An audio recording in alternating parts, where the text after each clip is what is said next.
managing a diversified generation portfolio. We develop innovative products, services, and solutions with a fresh new outlook on technology, digitalization, and sustainable mobility. We believe in transforming society towards a better low-carbon world, leading the path to change. Because today is a good day to change.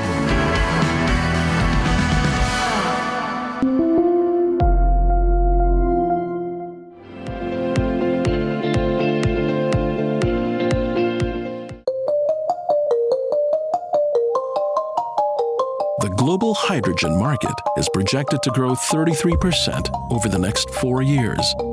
The effects of a growing hydrogen economy will be felt on land and at sea. Hydrogen will require new transport vessels amid large-scale use. Norway's Moss Maritime has already designed an open-sea cargo system to move liquefied hydrogen safely. On land, telecom companies and governments use low-maintenance hydrogen fuel cells as backup power solutions. Hydrogen already plays a critical role in keeping people connected during emergencies.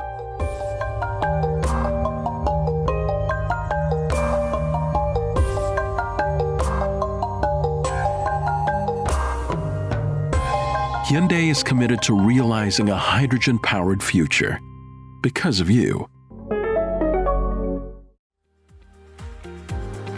Mitsubishi Heavy Industries Group is a global leader in manufacturing and engineering technologies. Spanning numerous industries.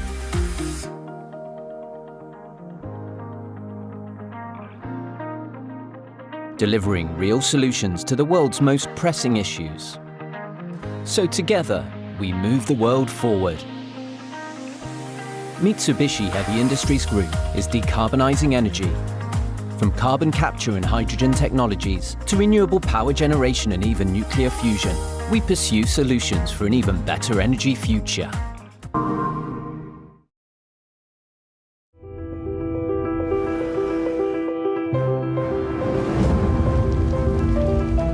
For the first time in history, the world has spoken with one voice. One voice. With one voice. It said, "We are all custodians of this very small planet we call home." There is much to be optimistic about. But there's even more to be done. We believe that addressing climate change is an urgent global priority. That's why we're using our energy to change energy. By taking on the massive challenge of helping meet the growing demand for energy, while reducing CO2 emissions, and working to make electricity more affordable, reliable, and sustainable. We're rising to the challenge and innovating for our customers and for the world.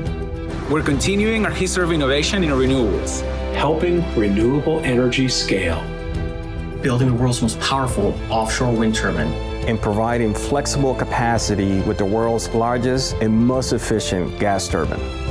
We are making a meaningful difference in reducing carbon emission today by replacing coal technology with cleaner natural gas. The fastest, most affordable way to slow climate change now, not decades from now. But that's only half of the story. Every day we're working to advance technologies for renewables and for near zero carbon gas power generation, including hydrogen and carbon capture technologies. And alongside our customers, we're charting the course for these now. Together, renewables and natural gas will drive our energy future. And no one is better prepared to deliver that future than GE. Through our reach, our knowledge, our commitment to building a more sustainable world, a cleaner world, a better world, a world that works.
Portuguese-based energy company, working every day to ensure people's lives don't stop. More than 6,000 energy creators are involved throughout the entire value chain, managing a diversified generation portfolio. We develop innovative products, services, and solutions with a fresh new outlook on technology, digitalization, and sustainable mobility. We believe in transforming society towards a better low-carbon world, leading the path to change. Because today is a good day to change.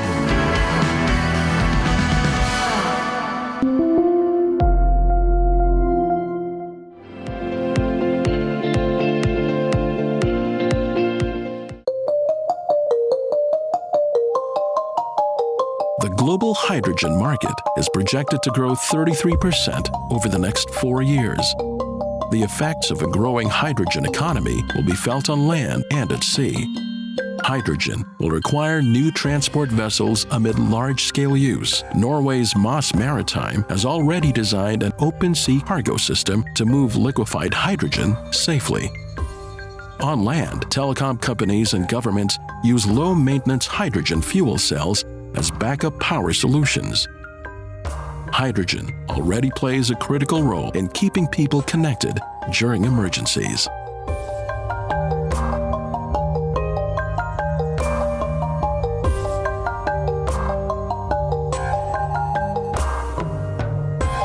Hyundai is committed to realizing a hydrogen-powered future because of you. Mitsubishi Heavy Industries Group is a global leader in manufacturing and engineering technologies. Spanning numerous industries.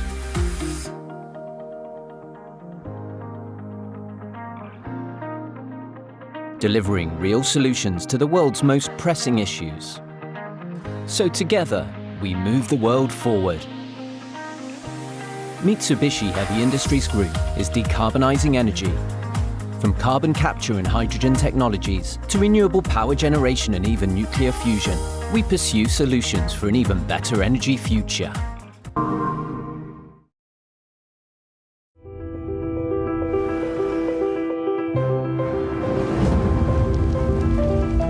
For the first time in history, The world has spoken with one voice.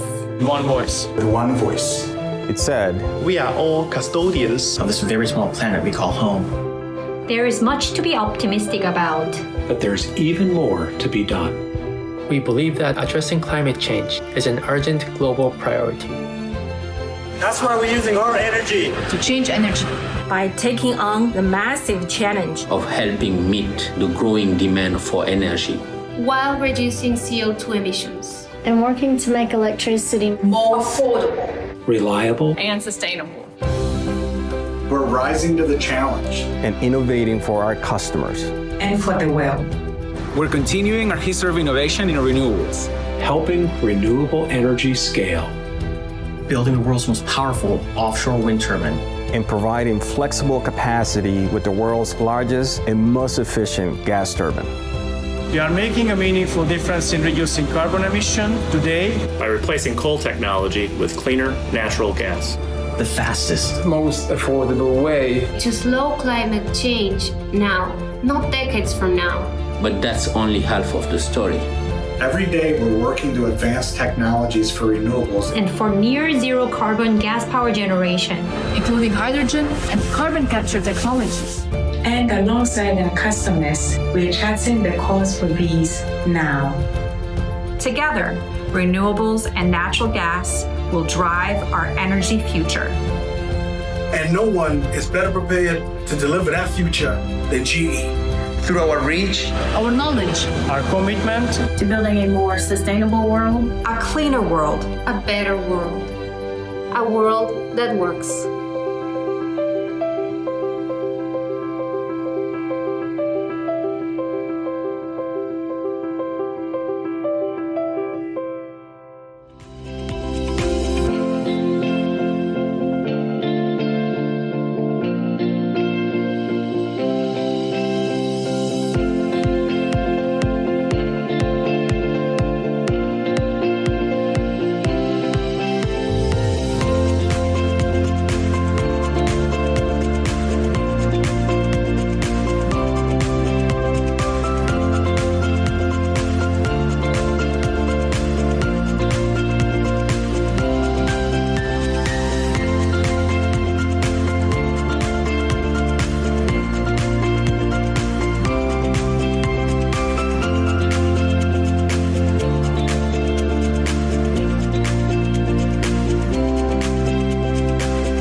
Portuguese-based energy company, working every day to ensure people's lives don't stop.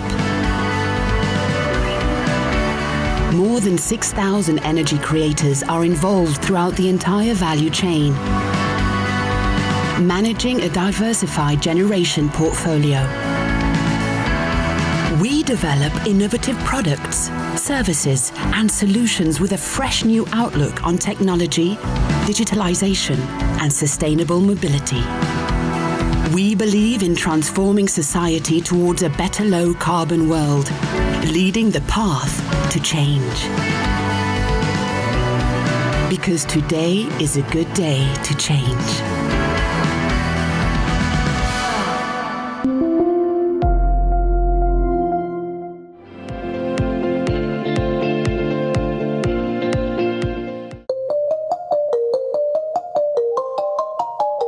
The global hydrogen market is projected to grow 33% over the next 4 years.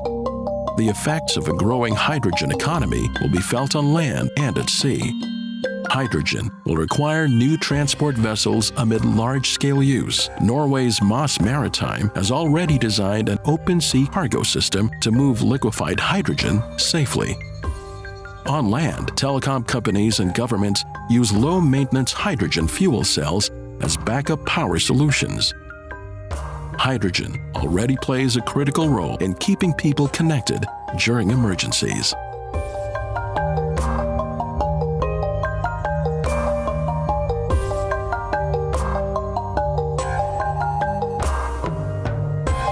Hyundai is committed to realizing a hydrogen-powered future because of you. Mitsubishi Heavy Industries Group is a global leader in manufacturing and engineering technologies. Spanning numerous industries.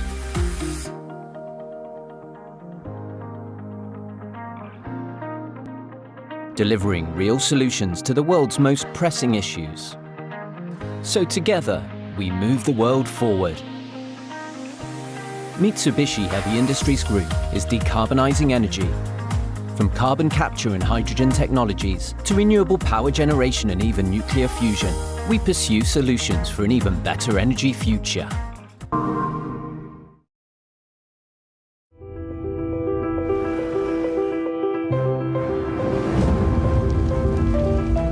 For the first time in history, The world has spoken with one voice. one voice. With one voice. It said, We are all custodians of this very small planet we call home. There is much to be optimistic about. But there's even more to be done. We believe that addressing climate change is an urgent global priority. That's why we're using our energy to change energy by taking on the massive challenge of helping meet the growing demand for energy while reducing CO2 emissions and working to make electricity more affordable, Reliable and sustainable. We're rising to the challenge and innovating for our customers. and for the world. We're continuing our history of innovation in renewables, helping renewable energy scale, building the world's most powerful offshore wind turbine, and providing flexible capacity with the world's largest and most efficient gas turbine. We are making a meaningful difference in reducing carbon emission today by replacing coal technology with cleaner natural gas. the fastest, most affordable way to slow climate change now, not decades from now. But that's only half of the story. Every day, we're working to advance technologies for renewables and for near zero carbon gas power generation, including hydrogen and carbon capture technologies. And alongside our customers, we're charting the course for these now. Together, renewables and natural gas will drive our energy future. And no one is better prepared to deliver that future than GE. Through our reach, our knowledge, our commitment to building a more sustainable world, a cleaner world, a better world, a world that works.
Portuguese-based energy company, working every day to ensure people's lives don't stop. More than 6,000 energy creators are involved throughout the entire value chain, managing a diversified generation portfolio. We develop innovative products, services, and solutions with a fresh new outlook on technology, digitalization, and sustainable mobility. We believe in transforming society towards a better low-carbon world, leading the path to change. Because today is a good day to change.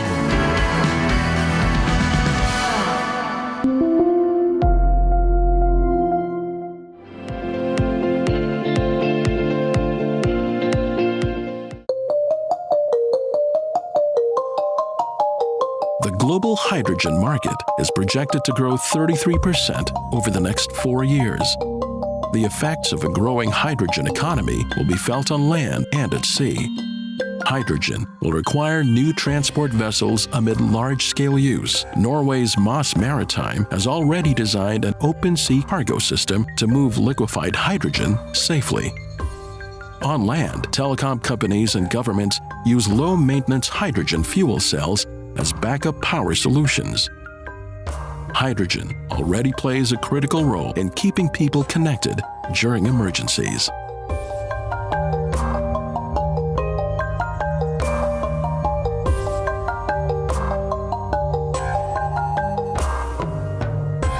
Hyundai is committed to realizing a hydrogen-powered future because of you.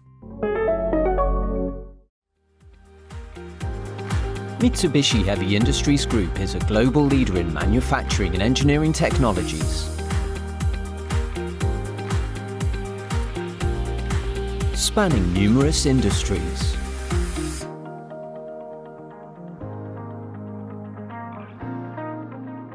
Delivering real solutions to the world's most pressing issues.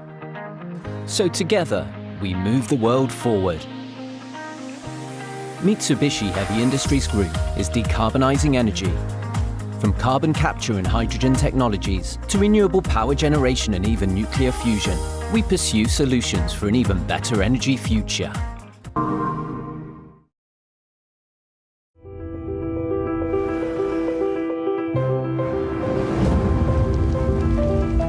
For the first time in history, The world has spoken with one voice. one voice. With one voice. It said, We are all custodians of this very small planet we call home. There is much to be optimistic about. But there's even more to be done.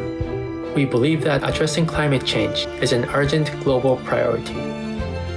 That's why we're using our energy to change energy by taking on the massive challenge of helping meet the growing demand for energy while reducing CO2 emissions and working to make electricity more affordable, Reliable and sustainable. We're rising to the challenge and innovating for our customers. and for the world. We're continuing our history of innovation in renewables, helping renewable energy scale, building the world's most powerful offshore wind turbine, and providing flexible capacity with the world's largest and most efficient gas turbine. We are making a meaningful difference in reducing carbon emission today by replacing coal technology with cleaner natural gas. the fastest, Most affordable way to slow climate change now, not decades from now. but that's only half of the story. Every day, we're working to advance technologies for renewables And for near zero carbon gas power generation, including hydrogen and carbon capture technologies. And alongside our customers, we're charting the course for these now. Together, renewables and natural gas will drive our energy future. And no one is better prepared to deliver that future than GE. through our reach, Our knowledge, our commitment To building a more sustainable world, A cleaner world. A better world. A world that works.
Good morning, good afternoon, good evening for wherever in the world you are joining us from today.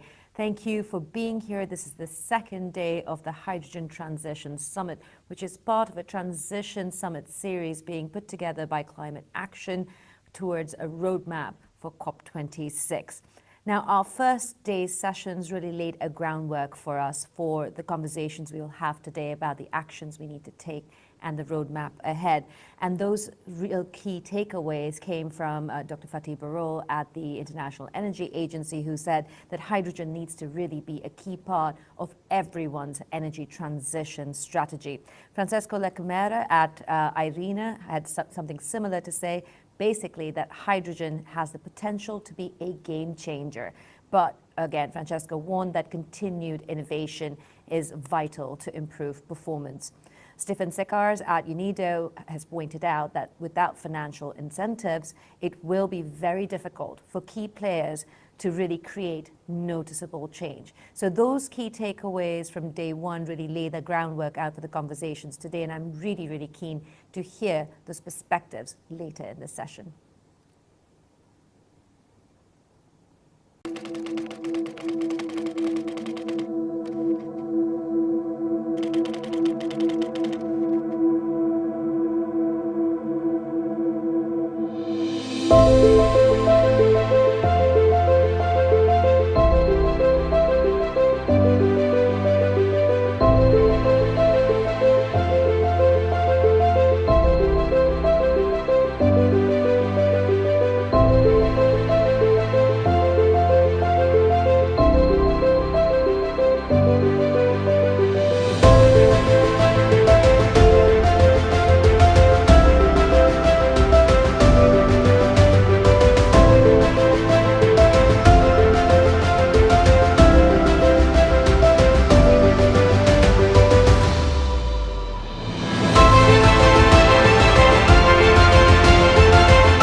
Well, on the day two of this Hydrogen Transition Summit, we are going to look forward at the next steps that we need to take to really make an actionable plan going into COP26. We are going to be listening to Mitsubishi Heavy Industries and their perspective on why 2021 is really that year of action that we all need. We'll be talking to Dr. Alan Finkel in the Australian government about the plans for the coming decade. So let's move that timeline out a little bit as well. We'll then bring together a range of stakeholders to address really about the key actions that would be necessary from different perspectives to create that roadmap that I've been talking about. And we'll finish with a case study, a deep dive case study into the new German-Australian feasibility study of renewable hydrogen. So the plan is quite clear. We are going to do some of the more actionable conversations today since we've already covered the ground of all the challenges in our first day's sessions. Lots of ground to cover, so let's move on quickly to talk about why we're getting involved in this, because Climate Action has been working at the intersection of climate change, policy, innovation, and sustainable finance for over a decade. So a platform like this is, especially considering its digital and live events platform, they really build tangible partnerships between business, government, the United Nations agencies, and the NGO community. So every stakeholder involved in the discussion to accelerate the conversations regarding how we get to a global transition to net zero. Like I've mentioned, this Hydrogen Transition Summit is part of a series of transition summits that are going to lead to COP26. It's a roadmap. That's how it's designed. And it's essentially designed to also really help organizations raise their ambition before Glasgow and really talk to Climate Action about how you can get involved. And you can do that through social media and through their website as well. Get involved, try and get your points across through to the roadmap to COP26. Well, before we get started, I want to thank the Hydrogen Transition Summit partners, Smart Energy for one, and also let's talk about Mitsubishi Heavy Industries, Hyundai, Cummins, Carbon Trust, Galp, and also GE Gas and Power. Also, we cannot forget Mission Innovation, our collaborating partner with whom we're holding this Transition Summit with. So thank you to all our partners for making this event possible. A few bits and bobs of housekeeping for you. All of the sessions are being recorded. You can watch them online and on demand at any point on this platform. And of course, use that platform to connect and talk to each other, especially considering this whole conversation is about exchanging ideas and talking about concerns. So use that platform. Also use the platform to talk to us and to the speakers who will be on for the rest of the day. You can ask your questions, make your comments by using that live discussion button. I shouldn't say chat, live discussion button. Type in your questions there. Make sure you tell us who you're addressing that question to, whether it's to a specific speaker or to pretty much anyone on the panel sessions or in discussions. Let us know which organization you are representing, so we also understand the perspective with which you're asking that question or making that comment with.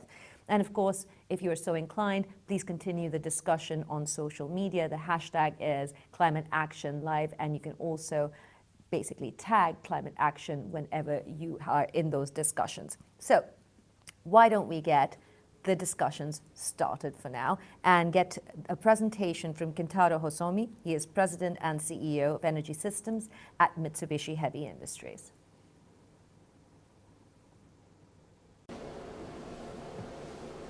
Good morning. First of all, thank you to the organizers at Climate Action for organizing yet another insightful event. Indeed, the past couple of years really have seen a lot of discussion around what it takes to make the energy transition a reality. However, as the title of this session states, and as the International Energy Agency pointed out earlier this year, we have reached a turning point. The time has come to move to action and truly realize a net zero environment. As we all agree, hydrogen plays a fundamental part in this. But as we also know, hydrogen still has its challenges. One, it is expensive to produce. Two, we currently lack the necessary storage and transportation infrastructure.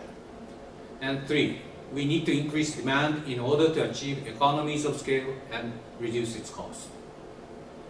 So the question remains, how can we overcome these challenges? Over the past year, particularly also in light of the impact of the COVID-19 pandemic, there has been growing political support and government funding focused on green recovery across the world.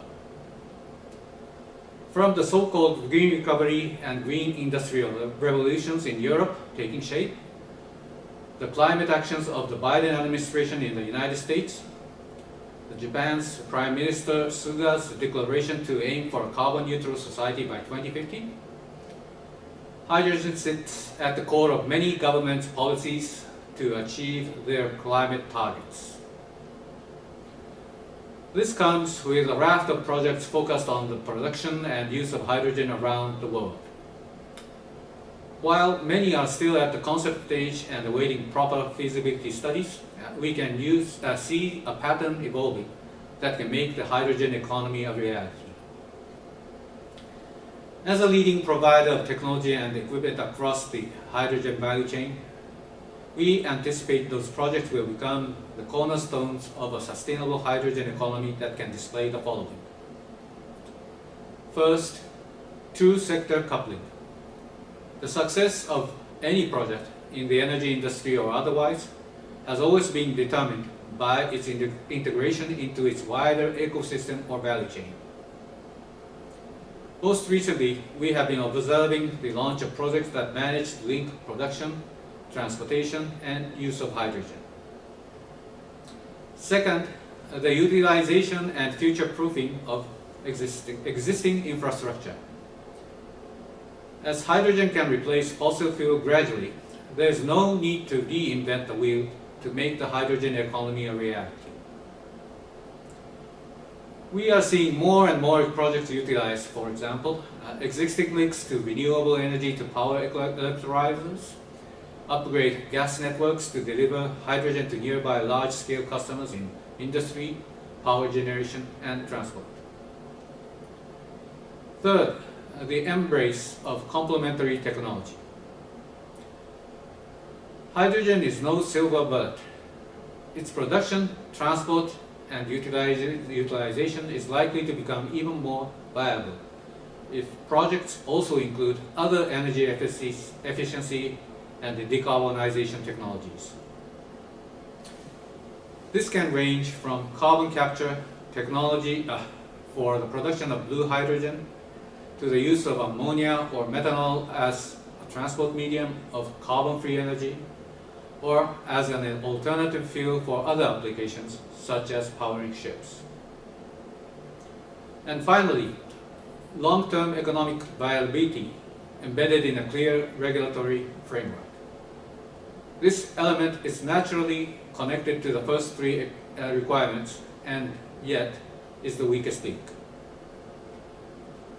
As we stand here today, however, economic viability often needs to be kick-started by proper levels of public funding combined with a clear and long-term focused policy framework, ensuring investor confidence and security. This also includes carbon trading and carbon pricing mechanisms as long as they are applied cross-border in a fair manner. For now, I look forward to the upcoming panel discussion to see which other elements we should take into consideration as we move ahead towards a hydrogen economy and a net zero world. It remains our mission at Mitsubishi Heavy Industries Group to realize a carbon neutral society while ensuring a clean, economical, and stable supply of energy. Thank you.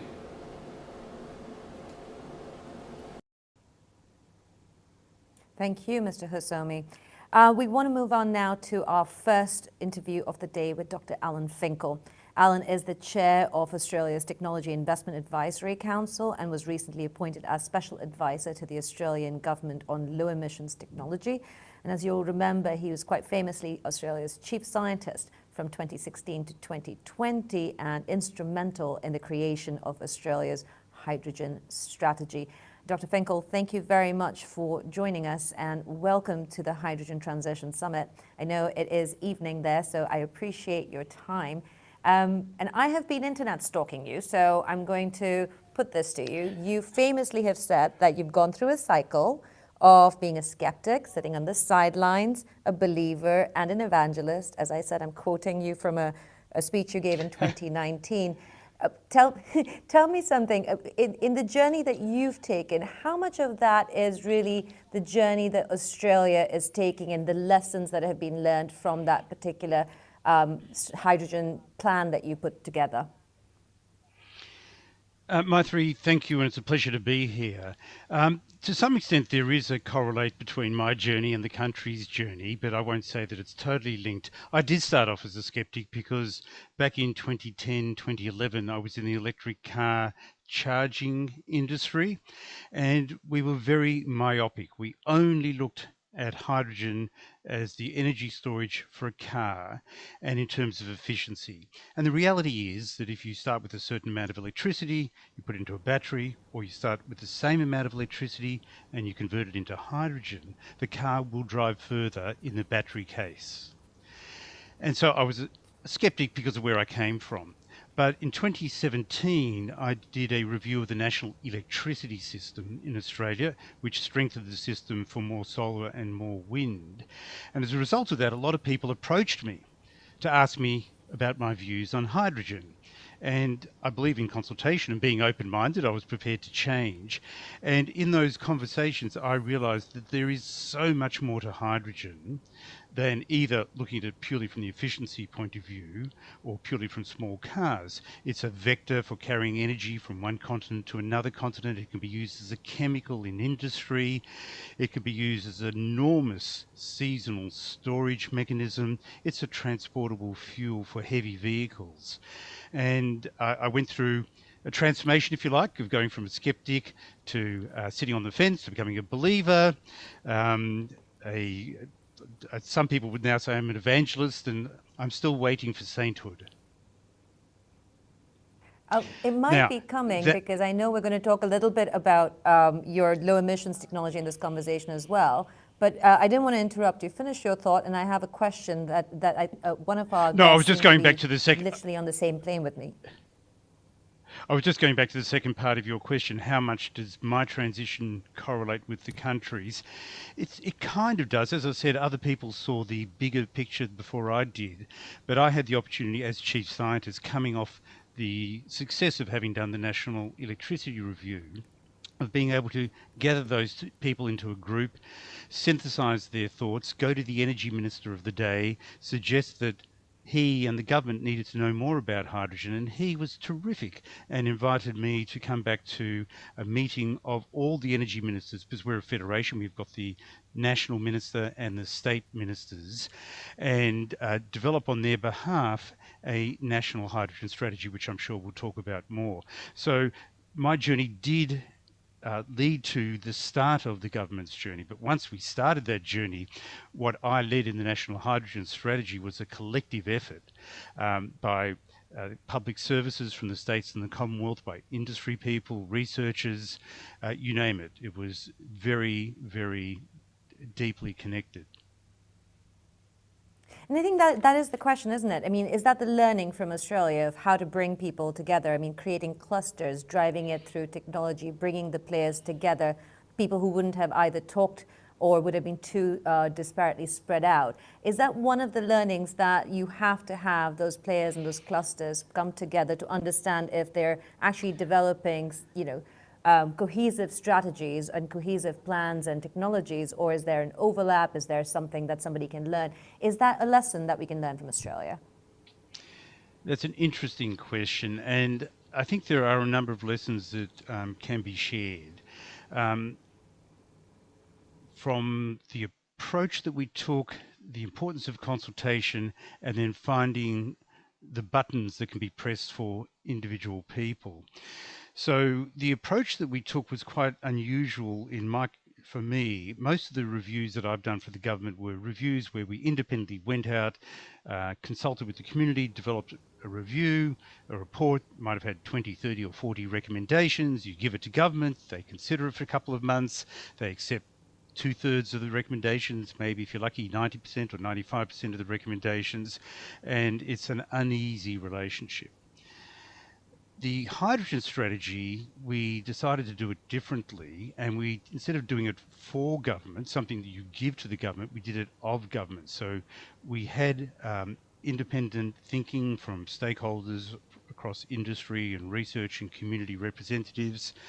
But the work was done with myself as the chair, but by public servants from the Commonwealth Government and the state governments, and we were testing everything that we were recommending with their ministers, me with the federal minister and the others with their state ministers all the time.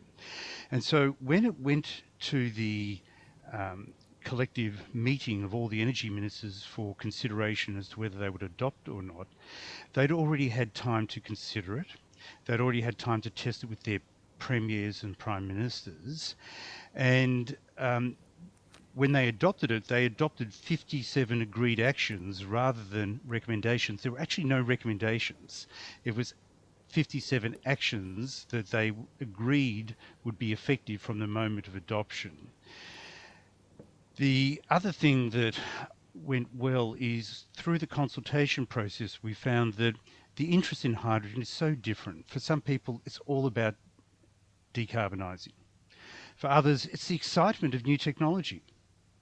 For others in Australia, it's the economic offer of a replacement export into the future because we, of course, won't see our coal exports or natural gas exports continue forever. And sensible economic thinkers are looking for an alternative. Now, it could be that some of those people don't even care about the environment or climate. I think they're a diminishing group of people, but they saw the economic advantage. So whether it's the excitement of technology, the climate driver, or the economic opportunity and new jobs, it doesn't matter if what we're doing is for the good of the planet and for the good of the country. So here's a question. If these actions are present, and I think it's a valid point to bring up the fact that in 2020, out of the 13 biggest hydrogen projects that were announced, 5 of them were in Australia. Is the scale of the project also then necessary to make this a reality? You've brought the people together, you've had those consultations, you've done the actions instead of giving recommendations, as you said. And then it's the scale, the massive gigawatts that are being planned out. Is that necessary to bring down the costs, make it plausible for hydrogen to be not just something we talk about, something we get excited about, but an actual reality? Absolutely. Its scale is critically important. And as was said in the introductory remarks, the biggest challenge from our perspective on building scale is to build demand. The challenge for Australian producers isn't to do marketing to domestic consumers, it's not to do marketing to international purchasers, it's to help those domestic consumers and to help those international purchasers to build demand. Demand necessarily builds relatively slowly. If you think about something like the trucking industry and hydrogen trucks, it's years to design them, years to test them, years to have them evaluated by big corporate customers, and then once they've accepted them, they'll tend to buy them at the rate that they're retiring the other trucks in the fleet. So it could take 20 years to build large-scale demand in the trucking industry. So it's important to look for opportunities where demand can build very, very quickly. One of the opportunities is on blending hydrogen gas into the natural gas distribution system for building heating and hot water and cooking. Another in countries like Japan is to use ammonia created from hydrogen to replace some of the coal that they're currently using in their coal-fired generators, and that can be done relatively quickly. The big challenge is to build demand. In Australia, we're well psychologically and financially prepared to invest in large-scale production. You mentioned that there are a number of projects going on. We've got one that's just waiting for a final investment decision sometime in the next few years, which is a 26 gigawatt wind and solar plant in the west of Australia to produce hydrogen and ammonia primarily for export. That's the kind of scale that we're talking about, and even that is a drop in the ocean. We've done the calculation. Australia is a large exporter of LNG today, and if you imagine what the challenge will be in order to replace those liquefied natural gas exports with hydrogen exports, however it's exported, to replace the energy content of Australia's current LNG exports, we would have to export 33 million tonnes of hydrogen, and that would require, if it's being done by electrolysis, over 2,000 terawatt hours, which is a huge amount. That's more than 8 times the total electricity production in Australia today. It's almost a daunting task, except for the fact that we've got 15 to 20 years to continuously build the scale. And Australian developers are used to building huge export industries once there's some demand that gives them the offtake agreements against which they can get their financial closure. Dr. Finkel, I wanted to, since you bring the point up, let's talk a little bit more about the low emissions technology investment roadmap, because there seems to be, in my mind, a direct link to the performance or the reception of the hydrogen roadmap to it. Could you run us through the key highlights of what you're doing and what you're looking at and what the recommendations are on that roadmap, so I can follow through on a question I had in a bit? Okay, so the sort of the journey we've been on is we've been doing solar and wind for the electricity system for a long time, and Australia has now gotten to the point where if you just look at solar, per capita, we have more installed solar capacity per capita than any other country in the world by quite a margin. But we looked at our achievements and realized that we're not doing enough across the economy. So the second thing that we have started is the National Hydrogen Strategy that you and I have already been talking about, but even that's not enough.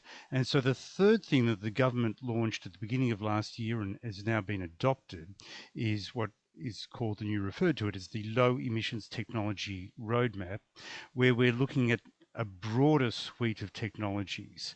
And we've gone through a complex process where we've analysed what's out there and we've chosen large-scale technologies that can significantly abate emissions. And so in this low emissions technology roadmap, our priority technologies are firstly hydrogen. Hydrogen, again, we don't want to lose our focus on that. The second one is batteries and other forms of storage for the electricity system, because we recognize that that is the limiting factor now on how fast we can bring in solar and wind. Australia's going through, on the east coast in our big states, we're going through a substitution of coal by solar and wind rather than a substitution of coal by natural gas, and so that needs a lot of storage to support it. We've looked at industry opportunities, in particular metals, and so one of our priorities is so-called green steel or zero emission steel across the supply chain, from the mines that extract the iron ore through the shipping to customers who will be doing green steel, and maybe we'll do some green steel domestically. Equivalently for green aluminium. I mean, steel is a huge, as you know, contributor to the global greenhouse emissions. 7% at least of total greenhouse gases come from the steel industry. So green steel is transformational. Green aluminium is about 3 or 4% of the global emissions.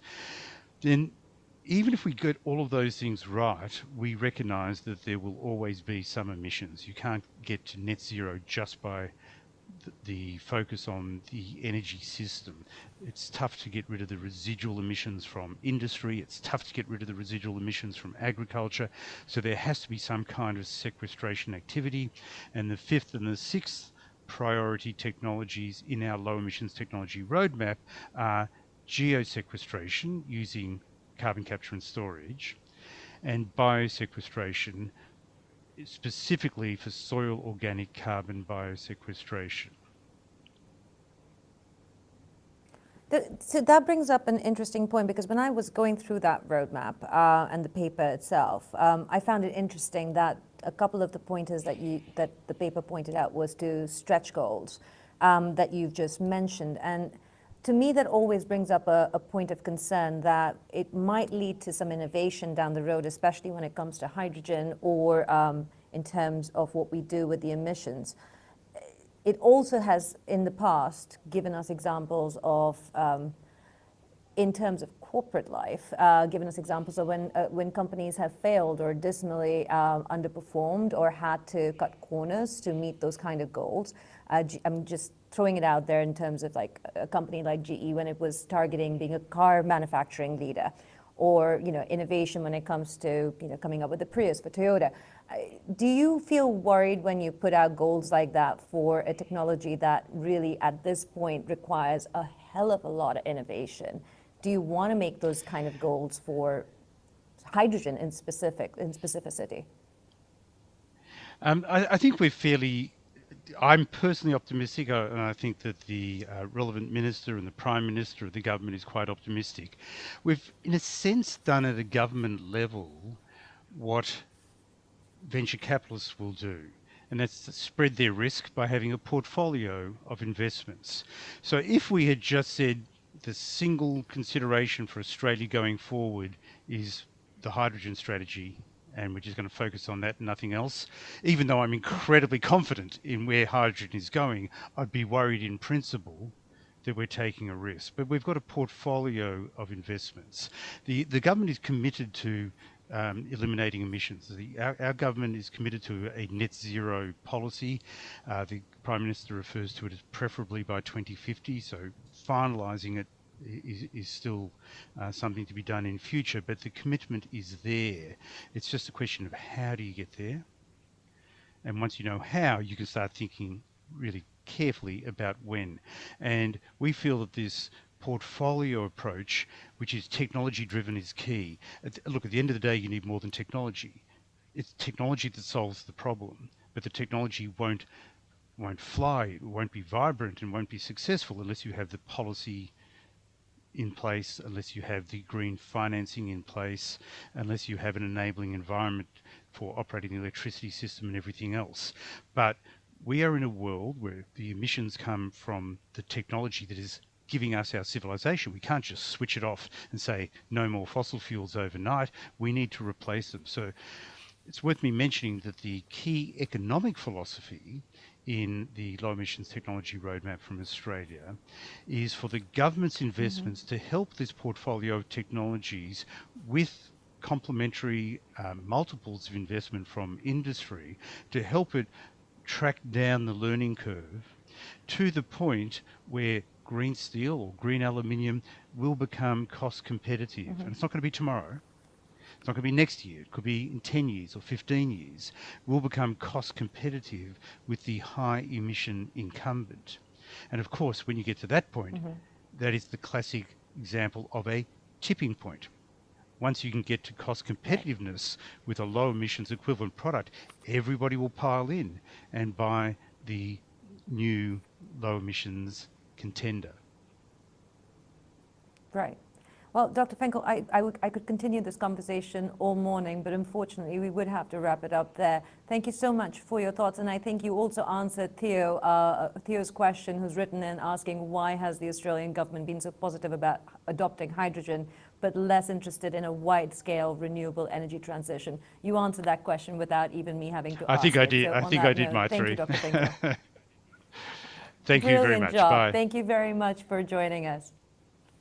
Well, without any ado, I wanted to move on to our next conversation and our next discussion. And let's get straight into it with Mathilde Worsdorfer, Director of Sustainability, Technology and Outlooks at the International Energy Agency, and Christian Verduk, Managing Director, H2 Projects for Smart Energy. Let's bring them into the conversation. Both of you, thank you so much for joining us this morning. You just heard from Dr. Finkel in terms of what he sees as the vision from Australia for the next 10 to 12 years, he thinks, to get it to some kind of reality. What's your perspective when it comes to the most important actions we can take now in this decade to get the ball rolling? If I can start with you, Mathilde. Thank you very much, and thank you for inviting me and the International Energy Agency. And I could listen at least partly to Dr. Finkel, and that was very, very interesting indeed. So Australia has set up a hydrogen strategy, but many, many more governments have set up hydrogen strategies. And that is very important in the current context we are. We see more and more net zero pledges, net zero by 2050, from the EU, UK, Canada, soon the US, we have Japan, South Korea. So in order to reach that, I think everyone agrees that we need hydrogen, just to come back. And what action needs to be taken right now is certainly to get the costs down. We all know that renewable hydrogen or low carbon hydrogen is still more costly than fossil fuel hydrogen. So in order to bring the cost down, we need to scale it up. We need to look at opportunities to use hydrogen.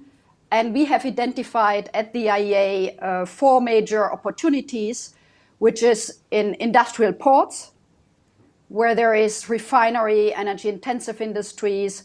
There is a good proposal to bring everyone together and have a public-private partnership, like there is an example of the Port of Rotterdam, but there are others around the world.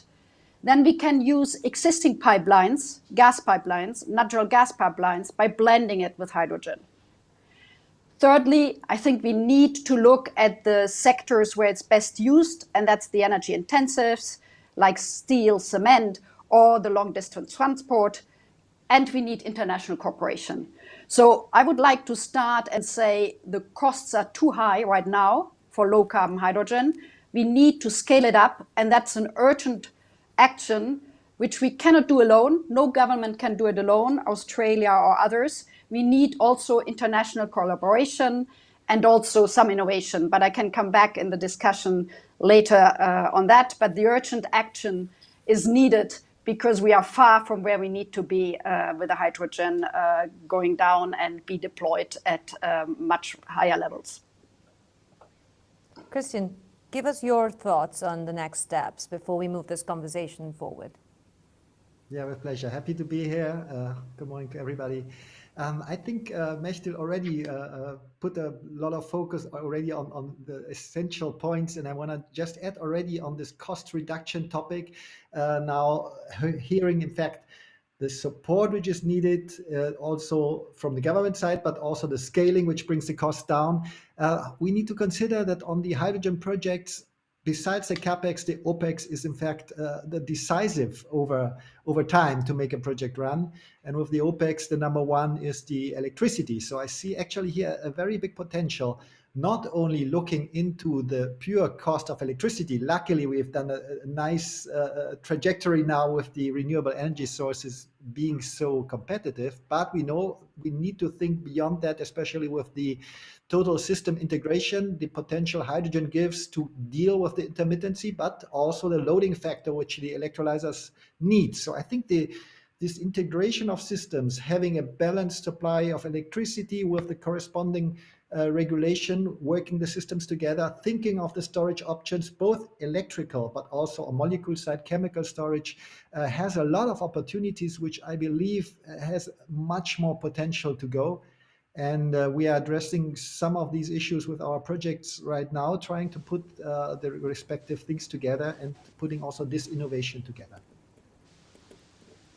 I think that brings up an interesting point that both of you have raised about scaling up. And I found this fantastic analogy, actually by the IEA, Mattel, where they've compared the fact that the difficulty in big projects and the reality check that was given in this particular paper was that the world would need to build the equivalent of the largest existing solar park every 2 days from now until 2050, or the equivalent of the largest hydrogen electrolyzer in operation every hour until 2050 to deliver the capacity that we need for clean energy. It's a shocking number.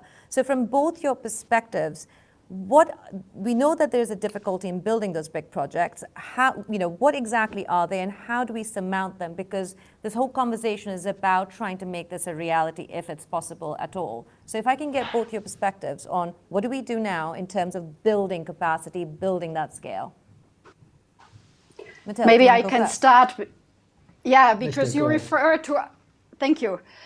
You refer to our energy technology perspectives, where you quoted the numbers. This is a scenario which we have called faster innovation case, where we push innovation to a maximum. We reduce the time of the innovation cycle, which is roughly 25 years, and we put it down. We push all the technology to be net zero by 2050. But this is a scenario which pushes technology and innovation to the extreme. It does not take into account many other changes like we live through now, behavioral changes and so others. So this is to illustrate basically how much effort needs to be done to get to net zero 2050 only by technology and innovation, because roughly 2/3 of the technology we need by that are not yet mature. And hydrogen is another example. So a lot of what needs to be done, we need to spend money on research, development, and accelerate innovation. I think this is one of the key issues which, apart from the cost aspect and the scaling up, and there is an opportunity now, I think, with coming out of the crisis and the many recovery packages governments are just now. If the governments put clean energy and, for example, hydrogen, and the hydrogen strategy is linked to the recovery, then there is a huge opportunity which governments and all of us have to put this scaling up and put hydrogen on the track it needs to go, and faster, as it was mentioned by you, in the future. But I can see good examples, Germany, France, where the hydrogen strategy is linked to the stimulus packages, the same for the EU and the same for a couple of others. But I think we need then to learn from the best practices and the international collaboration among the countries. So innovation and technologies are the absolute key also for hydrogen to scale it up. Yeah, I just jump in right away. Oh, sorry, Mechtel. No, and to get to the capacities you just mentioned, which are huge. I mean, 7 times what we have now, and to get it done. So this is just the numbers. Let me catch that. The numbers. Yesterday we were talking in the Renewable Hydrogen Council about, in fact, how much capacity only in Europe is expected on an annual basis, like 540 terawatt hours. That was a study by Material Economics, meaning 120 gigawatt of renewable energy sources coming up almost every year in a certain time frame close to now. And the positive thing about it right now, looking into where we are, it looks like very, very difficult to achieve. Luckily, I can mention, as I was in solar in the early 2010, that nobody of us was expecting the growth which was possible in renewable energy sources, both in volume and in cost. And once the dynamic is on, there is such a huge potential to go ahead. As you said, with the innovation, as I'm kind of always focused on efficiencies. I'm a physicist as a background, although maybe I forgot a lot of my study, but some is left in my brain, which is every % of efficiency counts. And on the electrolyzer side, there is technology on which can improve not just a little, but today we talk about 60% or something, but there is technologies developing, and we're talking on 10, 20 years time frame, which goes to 80% and beyond. Plus, we always have to think about the circular economy. So to think about all the input and output products in a circular way. In the hydrogen, we have also oxygen coming out, heat coming out. So the inefficiencies get into heat. If we combine all these things, amazing efficiencies are possible from the production capacity. I have no doubt that this can be built up. We need just the right starting points, and the important projects right now being developed, they lead the way, and they need to succeed, and they need the support in the beginning, because everything that shifts the beginning will shift this ramp, which to my point of view is absolutely possible, also with the numbers needed. I think that brings up an interesting point that one of our participants is bringing up in terms of a pathway forward.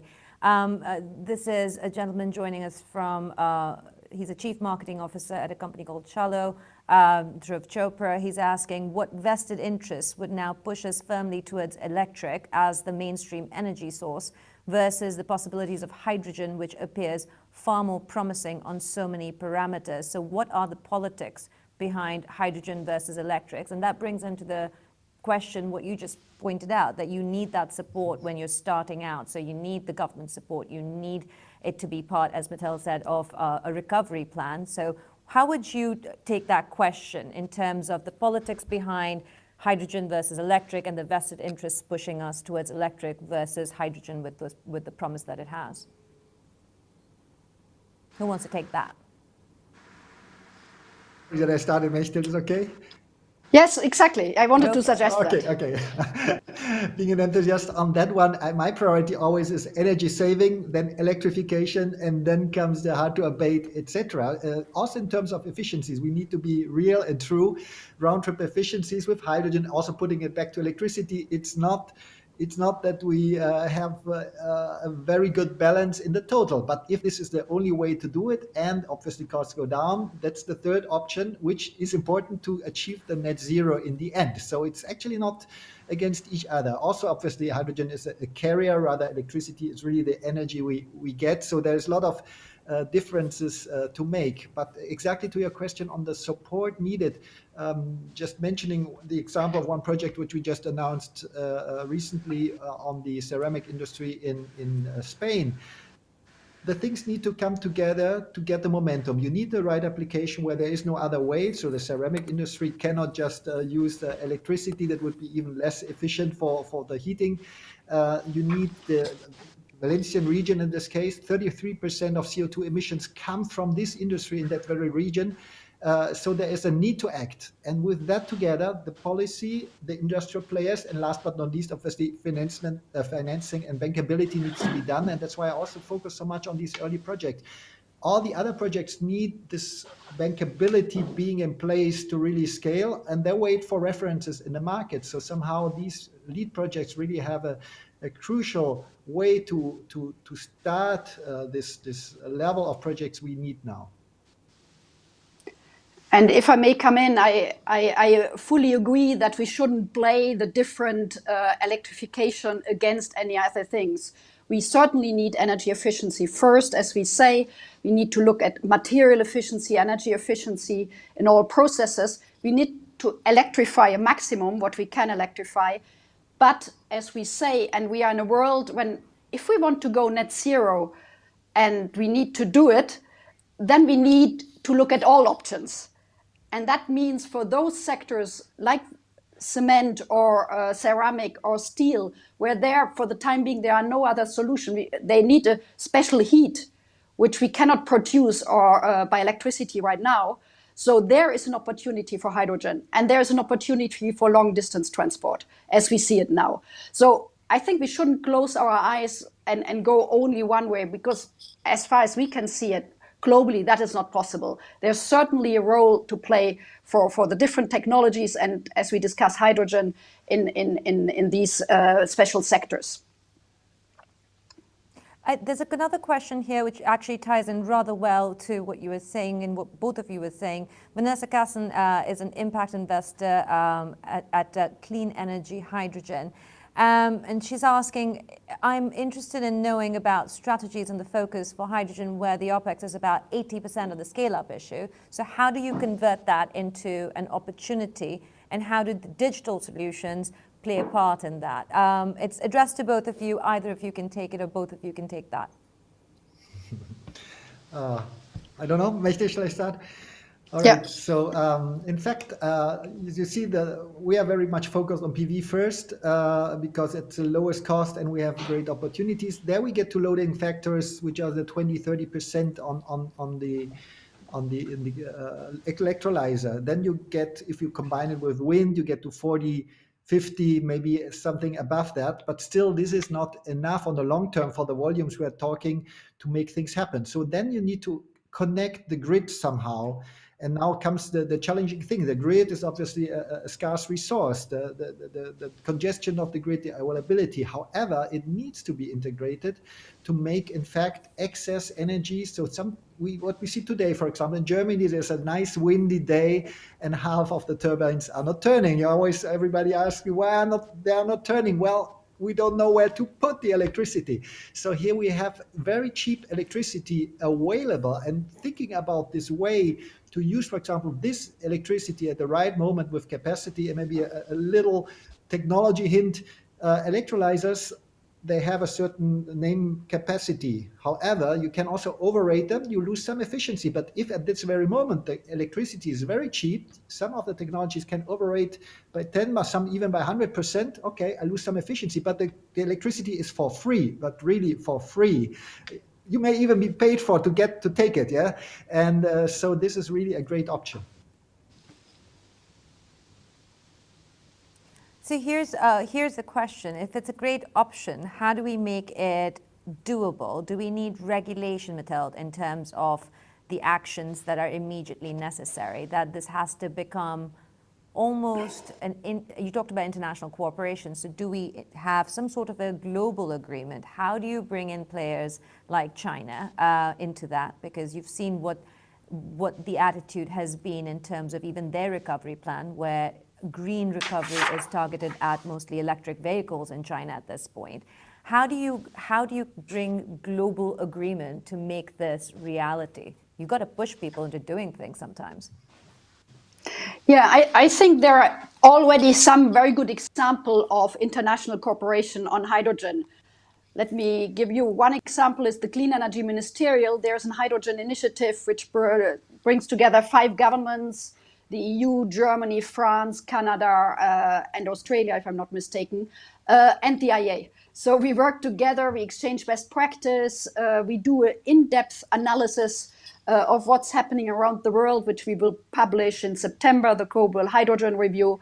There is also an international organization for hydrogen. There is the industry, which is getting organized with the Hydrogen Council. So I think we have these means already. Maybe we need to bring them even closer together. But there is a good cooperation, as hydrogen is one of the key topics in the energy and climate debate. I think we have the international means there, but we need obviously action and the governments buy-in terms of finance, in terms of scale up, that what we discussed before. And as nobody can do it alone, as I mentioned before, these international examples, be it with Clean Energy Ministerial, Mission Innovation will start a mission on hydrogen. So I think these are very good initiatives. Is that enough, Christian, the initiatives that Mathilde mentions, rather than an overarching agreement amongst governments across the board to get this going? Yeah. I mean, I think the initiatives is the start. It is great to get to see everybody, how can I say, motivated and join forces. I think what is underestimated is the dynamics of the project development going on. Partners get together. They start to invest, commit. However, the lead time of the project is really a few years, like 1, 2, 3 years minimum. And actually, the decision points of these investments are already happening now. And if I just take an example, the very nice initiative of the important projects of common European interest, which gathered the interest of the member states for projects, is a process which is very good. Then there will be a matchmaking, which is very good. But we expect results then sometime next year. And then the national funding comes in. So I think we need to be aware, while this is happening, and I don't know exactly how to accelerate it, there are project lineup to be ready to go, but miss the clarity, both in terms of financing mechanisms, supporting schemes, but also legislation and permitting processes.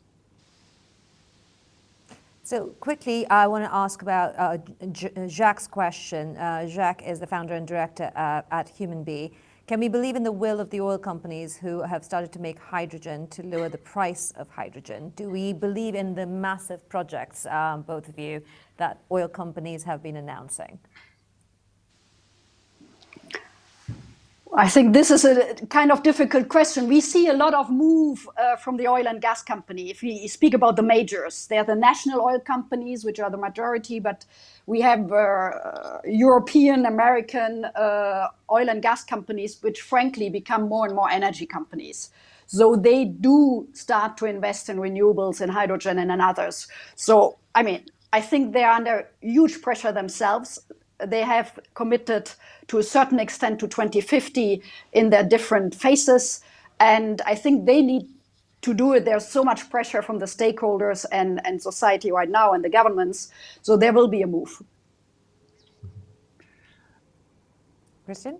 For sure, it's a matter of survival over long term.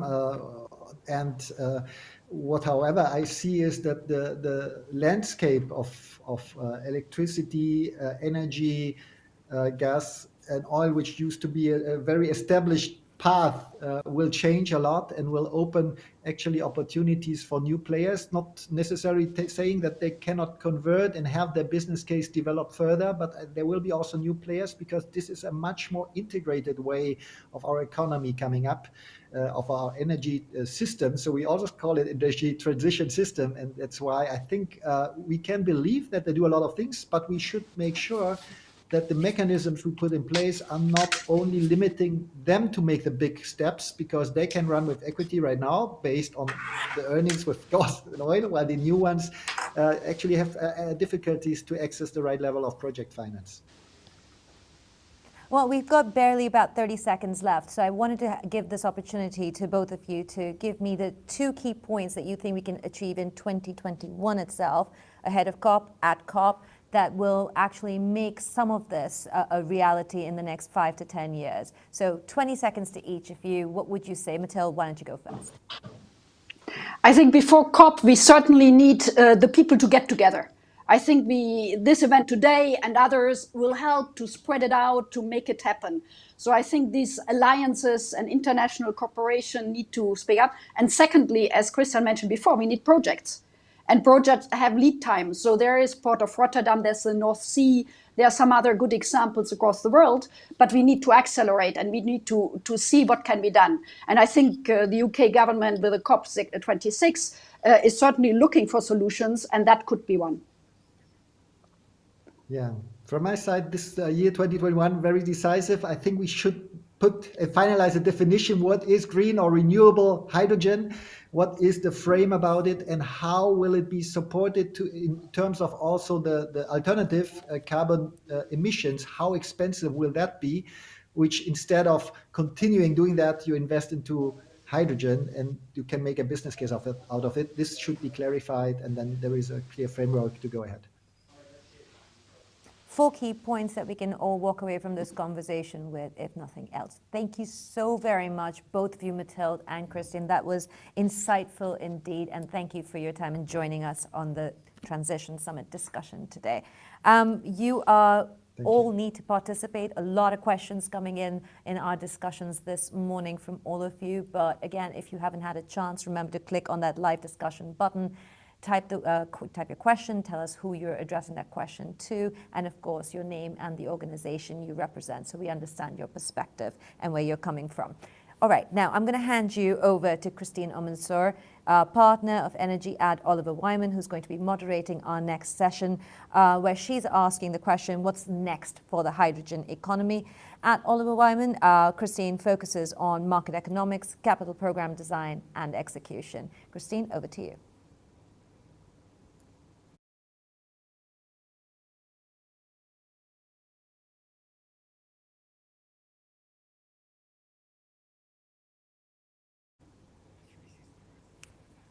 We have a few little technical difficulties with Christine at this point as we get her link corrected, and this always happens. We're working from home, working in different atmospheres, and we really don't know what technology can sometimes do to us. So as we get that link up and ready, I wanted to run you through a few of the key points that we've heard from Dr. Alan Finkel. Remember, he's talking about scaling up, bringing down costs, and his timeline is about 10 to 15 years in terms of the reality of hydrogen at this point. But again, I took a lot of faith and a lot of heart from what Mathilde said, saying that this is possible to do for countries as long as there is international cooperation. A couple of you sent in a few questions which have landed up on my table right after that conversation ended. So I do apologize that I could not ask the question from Omri Souza, who basically talked about the fact that this is a very difficult time in terms of the economy around the world, and what do we do in terms of balancing the social and economic considerations that arise from the pandemic. A very valid question, Omri, and I'm hoping that in our next discussions that question will be answered in terms of, you know, do we put the focus on hunger, poverty, and all the issues that have been rising from the pandemic, and of course before the pandemic, the inequality issues, and then balancing it out in terms of the Paris Agreement and trying to meet net zero. So where do the commitments go? How do governments balance that? And again, expensive technologies that are in development like hydrogen always bring that question to the forefront of the mind. We are still trying to get that link up to Christine. We will do that for you in a second. The panel with her will be quite interesting.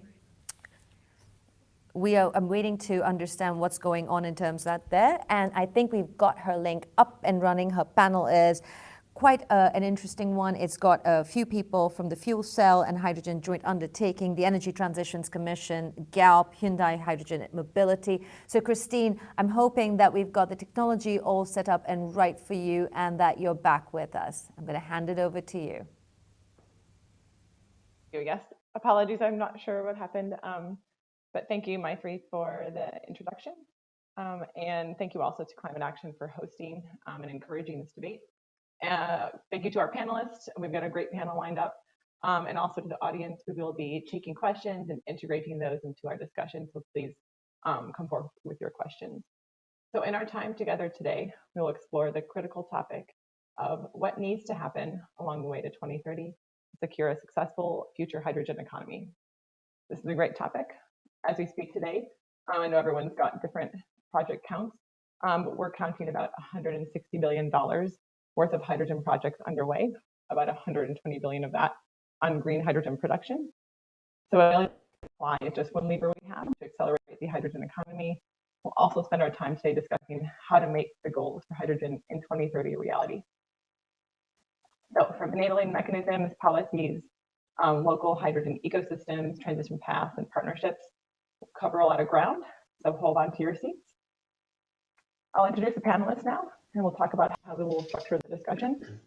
So we've got Bart Dubuc, Executive Director at the Fuel Cell and Hydrogen Joint Undertaking, Andreas Wagner, Hydrogen Lead at the Energy Transitions Commission, Sergio Goulet Machado, Director of Global Business Development and PMO for Hydrogen at Galp, and Mark Fremuller, CEO at Hyundai Hydrogen Mobility. So how we'll frame our discussion today is into three categories of activities: those that enable, those that accelerate, and those that inhibit. And so with all the accumulated progress recently in hydrogen, very exciting, and it can be difficult, sometimes less fun to focus on inhibitors. But we do want to be able to identify any challenges or roadblocks so that we as an industry can work together to overcome these. So we'll get right into it. I'll ask each panelist to spend 2 minutes on a framing topic: what needs to happen along the way to 2030 to secure a successful future hydrogen economy. Sergio, if you could please start. Okay, good morning. So if I would have to pick, I would start with the support mechanisms. We really need to make sure that we have agile and fit for purpose support mechanisms to kickstart our projects right now. So if we want to get to 2030 with projects that are an hydrogen economy that is competitive and requiring no more support, we need to start that now. I would add to that two of my favorite other enablers, which are the partnership mindset, which I believe it's extremely important. We need to be able to share our knowledge, our experiences, our risks, and our successes with other partners on these early projects. And on top of that, I think that we need focus. We need to start on a focused way. We need to be able to pick up the top tier projects and start from there. If we do that, we climb from there, in 10 years, we should have a pretty healthy low carbon hydrogen economy. Great, thanks. And perhaps Andreas, you could weigh in next. Sure. So thank you very much for having me here, and good morning. There's three main objectives at the ETC that we think are really crucial for the upcoming decade. First of all, we need to get all the hydrogen technologies from production through transportation and storage, through hydrogen end use to the end producer, to the end consumer, actually ready and commercially viable. So two examples include rock caverns for hydrogen storage, still need some development, but also full commercial scale development of hydrogen to produce green steel would be another example. Secondly, we need to unlock major investments into the scaling up of the hydrogen economy. And we need a strategic vision to do that. So we need enabling frameworks, we need detailed national hydrogen policies with that sets the scene for the upcoming decade and beyond towards net zero by mid-century. Examples there would be progressively rising mandates, for example, for sustainable aviation fuel, or sort of slowly and progressively rising carbon taxation, just to get a level playing field for the hydrogen technology. And thirdly, I think very importantly is the support of early industrial clusters. So why do we think those are important? They will help us to overcome what is usually referred to as the chicken and egg problem. We're going to be able to use multiple off-takers to reduce the risks of investment, share the investment costs, and de-risk the projects overall, share infrastructure that's commonly used there. And to do that, first of all, for these clusters, usually hydrogen production is the biggest cost driver. So we need to support the hydrogen production by choosing the most favorable location at the first place. But secondly, also by direct investment support and access to low-cost capital. Similarly, supporting the hydrogen off-takers, such as a green steel mill, by giving access to low-cost capital is really crucial to enable those business cases. But lastly, and very importantly, there will remain a level of cost premium for some of those clean hydrogen-derived products. For example, green steel was likely to remain more expensive than fossil fuel steel, at least for the next few years. So we need to use mechanisms to overcome that cost premium, such as the role of public procurement or carbon contracts for difference in the case of, to stick with the example of green steel. So those are some of the key important points that we think are needed for the next 10 years. Thank you. Great point. And we are definitely going to touch, I think, on most or all of those in the coming discussion. And I'll ask Mark if you can weigh in next. Sure. Yeah, good morning also from my side. Well, I mean, obviously I have a quite automotive focus on the topic, but in general, I mean, really, if we want to have the energy market switch to renewables, and we heard that in the previous discussions as well. I mean, there's no way around hydrogen for storage and for transportation as well. And once this is there, then from an automotive perspective, there's no necessity anymore to discuss also about the efficiency of utilizing hydrogen in automotive applications. Then the question is just, and Andreas just mentioned it as well, solving this chicken egg dilemma in regards to demand and supply. And to build up the supply, meaning the refueling infrastructure, trucks are just the right starting point for that because of their higher demand for hydrogen. So the impact on saving CO2 emissions is much bigger as well. So it's the right starting point in the automotive sector to do that with especially trucks. Now, fuel cell vehicles in general should just not be, let's say, a marketing activity. I mean, it needs to be financially on eye level with diesel, especially on the commercial vehicle side. And we need to create, let's say, also usability advantages. And that's a setup by the government, which is necessary. So long story short, the emission-free vehicles just need to become, let's say, more attractive compared to gas or diesel alternatives.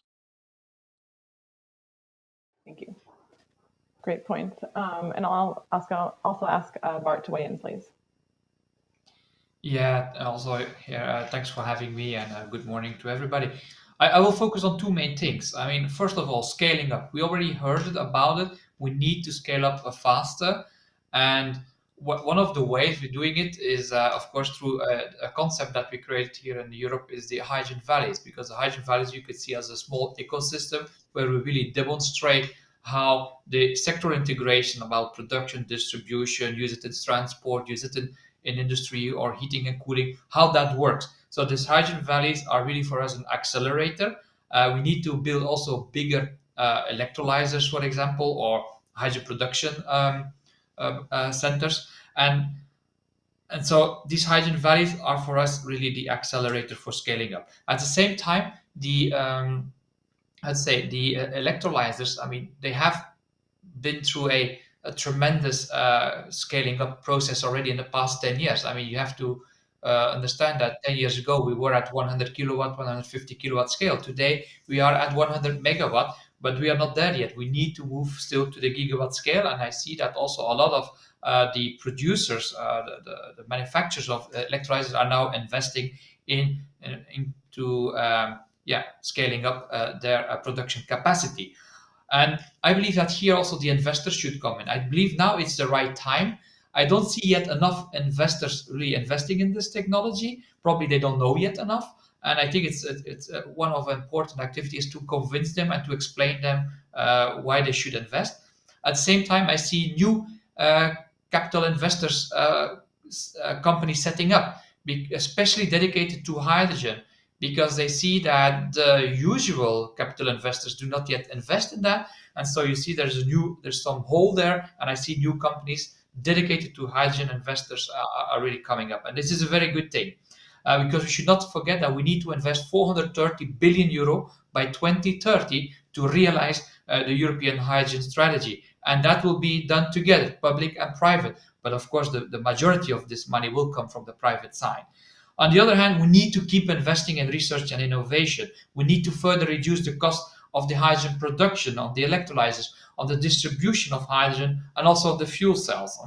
And I can tell you that it was very good news 2 days ago. The European Union has announced that they will continue to do investments in research, and they will put €1 billion for the next 7 years available, or make it available for research and innovation projects. So, and this is only, I would say, a fantastic news. What will need to happen, because it was already mentioned, is that we have now a lot of countries now making money available for R&I activities. I mean, Germany, France, I mean, they all talk about billion euros. But we need to make sure that we coordinate all that money, that we are, I'd say, that we search for the synergies and try to avoid double funding or creating overlap. So that would be my main message for what we need to do. Thank you. I think all great themes introduced here, and we'll definitely touch on a lot of these. The technology that enables, right? So being able to store the development of hydrogen ecosystems and valleys, as well as how to get, all the money that's going into getting hydrogen technologies down the commercial and technical learning curves. All great topics and very integral for making where we want to be in 2030 a success. So actually, I'll come back to Bart and ask you, can you talk a little bit about the role of blue hydrogen in all this? I know there's a lot of focus in green in the media and even in investment, right? The biggest piece of investment. Can you talk about blue for a minute? Yes, happy to do so. And I think it's a very important topic, the blue hydrogen.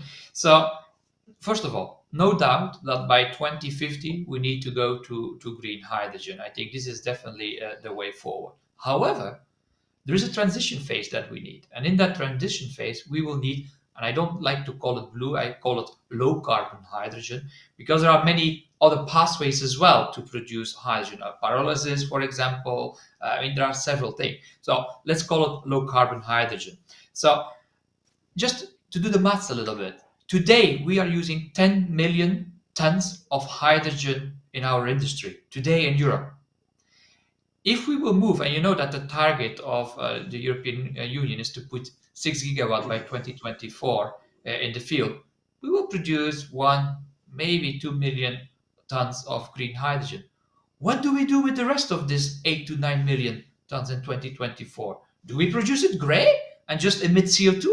No, that would be the stupidest thing to do. So let's make sure that we decarbonize that, and let's use the low carbon, because they can fast scaling up this technology, because a lot of the facilities are already there. So let's use that and then keep building on towards the green. But at least for the sake of the climate and to reach the target at 2030, we will need to have both technologies available. There's no other option.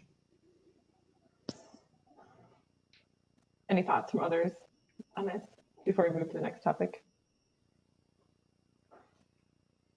Yeah, if I may, Christine, let me just, I completely agree with this. I think this challenge of the energy transition is not a challenge of going for electricity or hydrogen, going to green hydrogen or blue hydrogen. I think we need to be inclusive. We will need everything we have to make this possible.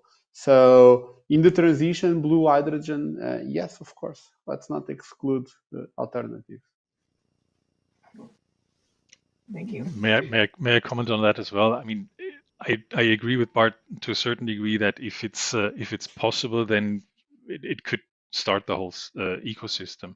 But if the ecosystem, let's say coming from the automotive sector, needs to be built up from scratch, then probably at the end of the day, it's probably also a cheaper version than to start with green, if possible again, right? And it strongly depends on the circumstances, if possible, to start with green from the beginning, if it's financially viable, which we did here in Switzerland and proved that it can be done if the prerequisites are the right ones and the groundwork was done already. Because at the end of the day, and I think I agree with Bart in this case, it should be green. Because otherwise it's just a relocation of CO2 emission. Right. Question is just how to get there. Yes, thank you. And I think those financial mechanisms are important. No, go ahead. Sorry. Yeah, maybe to just elaborate a little bit more. I mean, about the financials. I mean, today, I mean, for green hydrogen, I mean, the price of the renewable electricity is very important. I mean, 80% of the cost of hydrogen is the cost of renewable electricity. And we see that in some areas in Europe, for example, I mean, the last auction in Portugal gave us, what was it, 13 euro per megawatt hour for renewable energy. I mean, that makes it possible to produce green hydrogen at the same price of gray hydrogen, potentially even cheaper.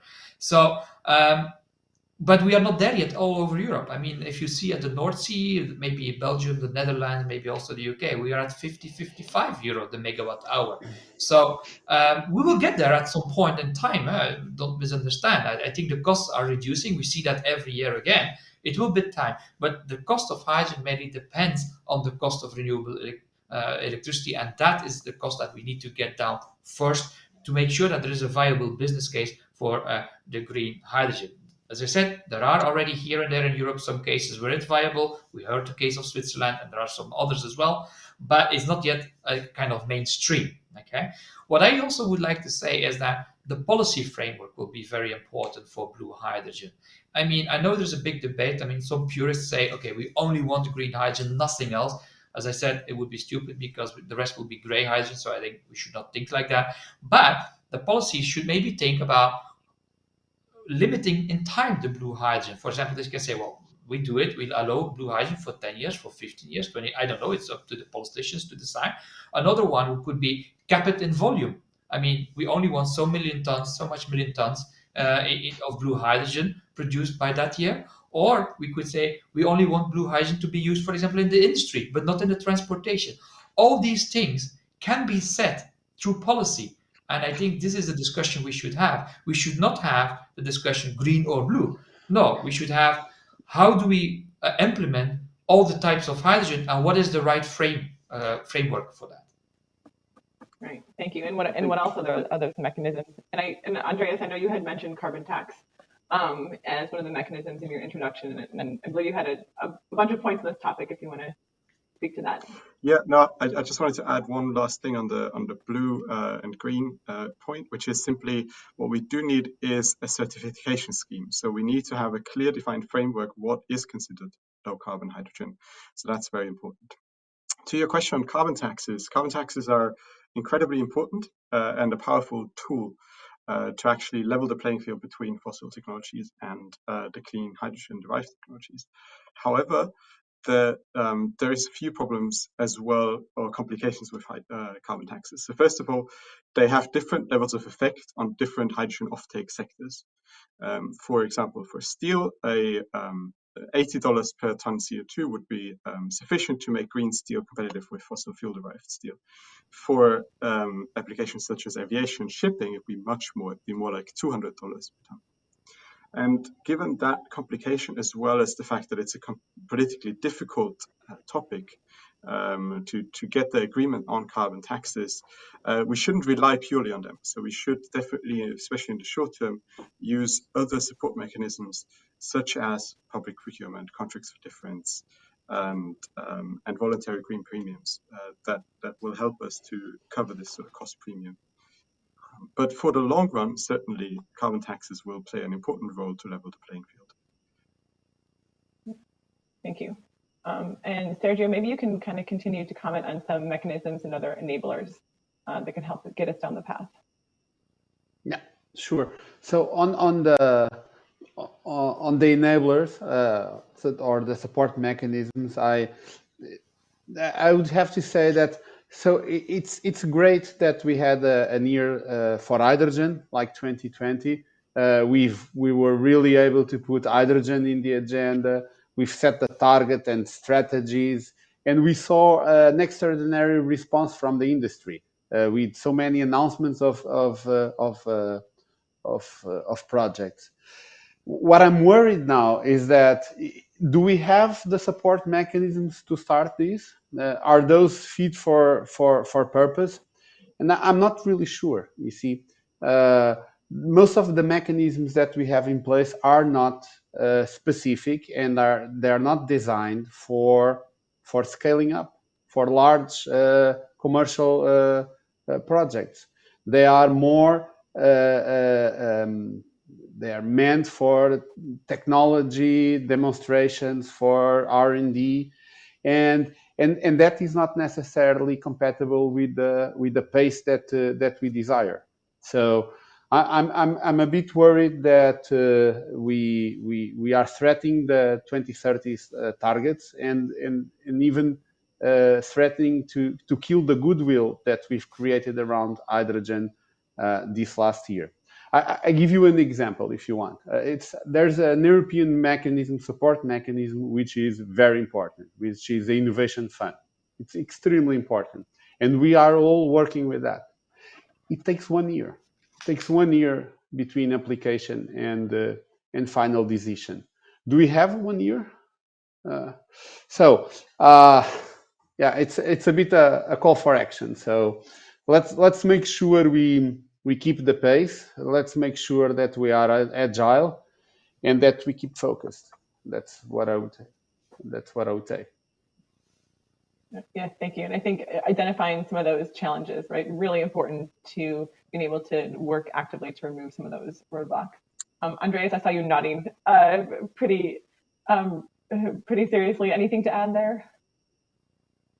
No, I think it was rightly put. So we need those policy framings and some of the mechanisms that I've mentioned before in place beyond the R&D and pilot phase and the early commercial stage to full commercial early industrial clusters to enable those business cases, both on the supply side of hydrogen, but also covering that cost premium that is still there for some of the hydrogen applications, especially now that the prices have not yet fully come down to where they'll likely be in 5, 10, 15 years.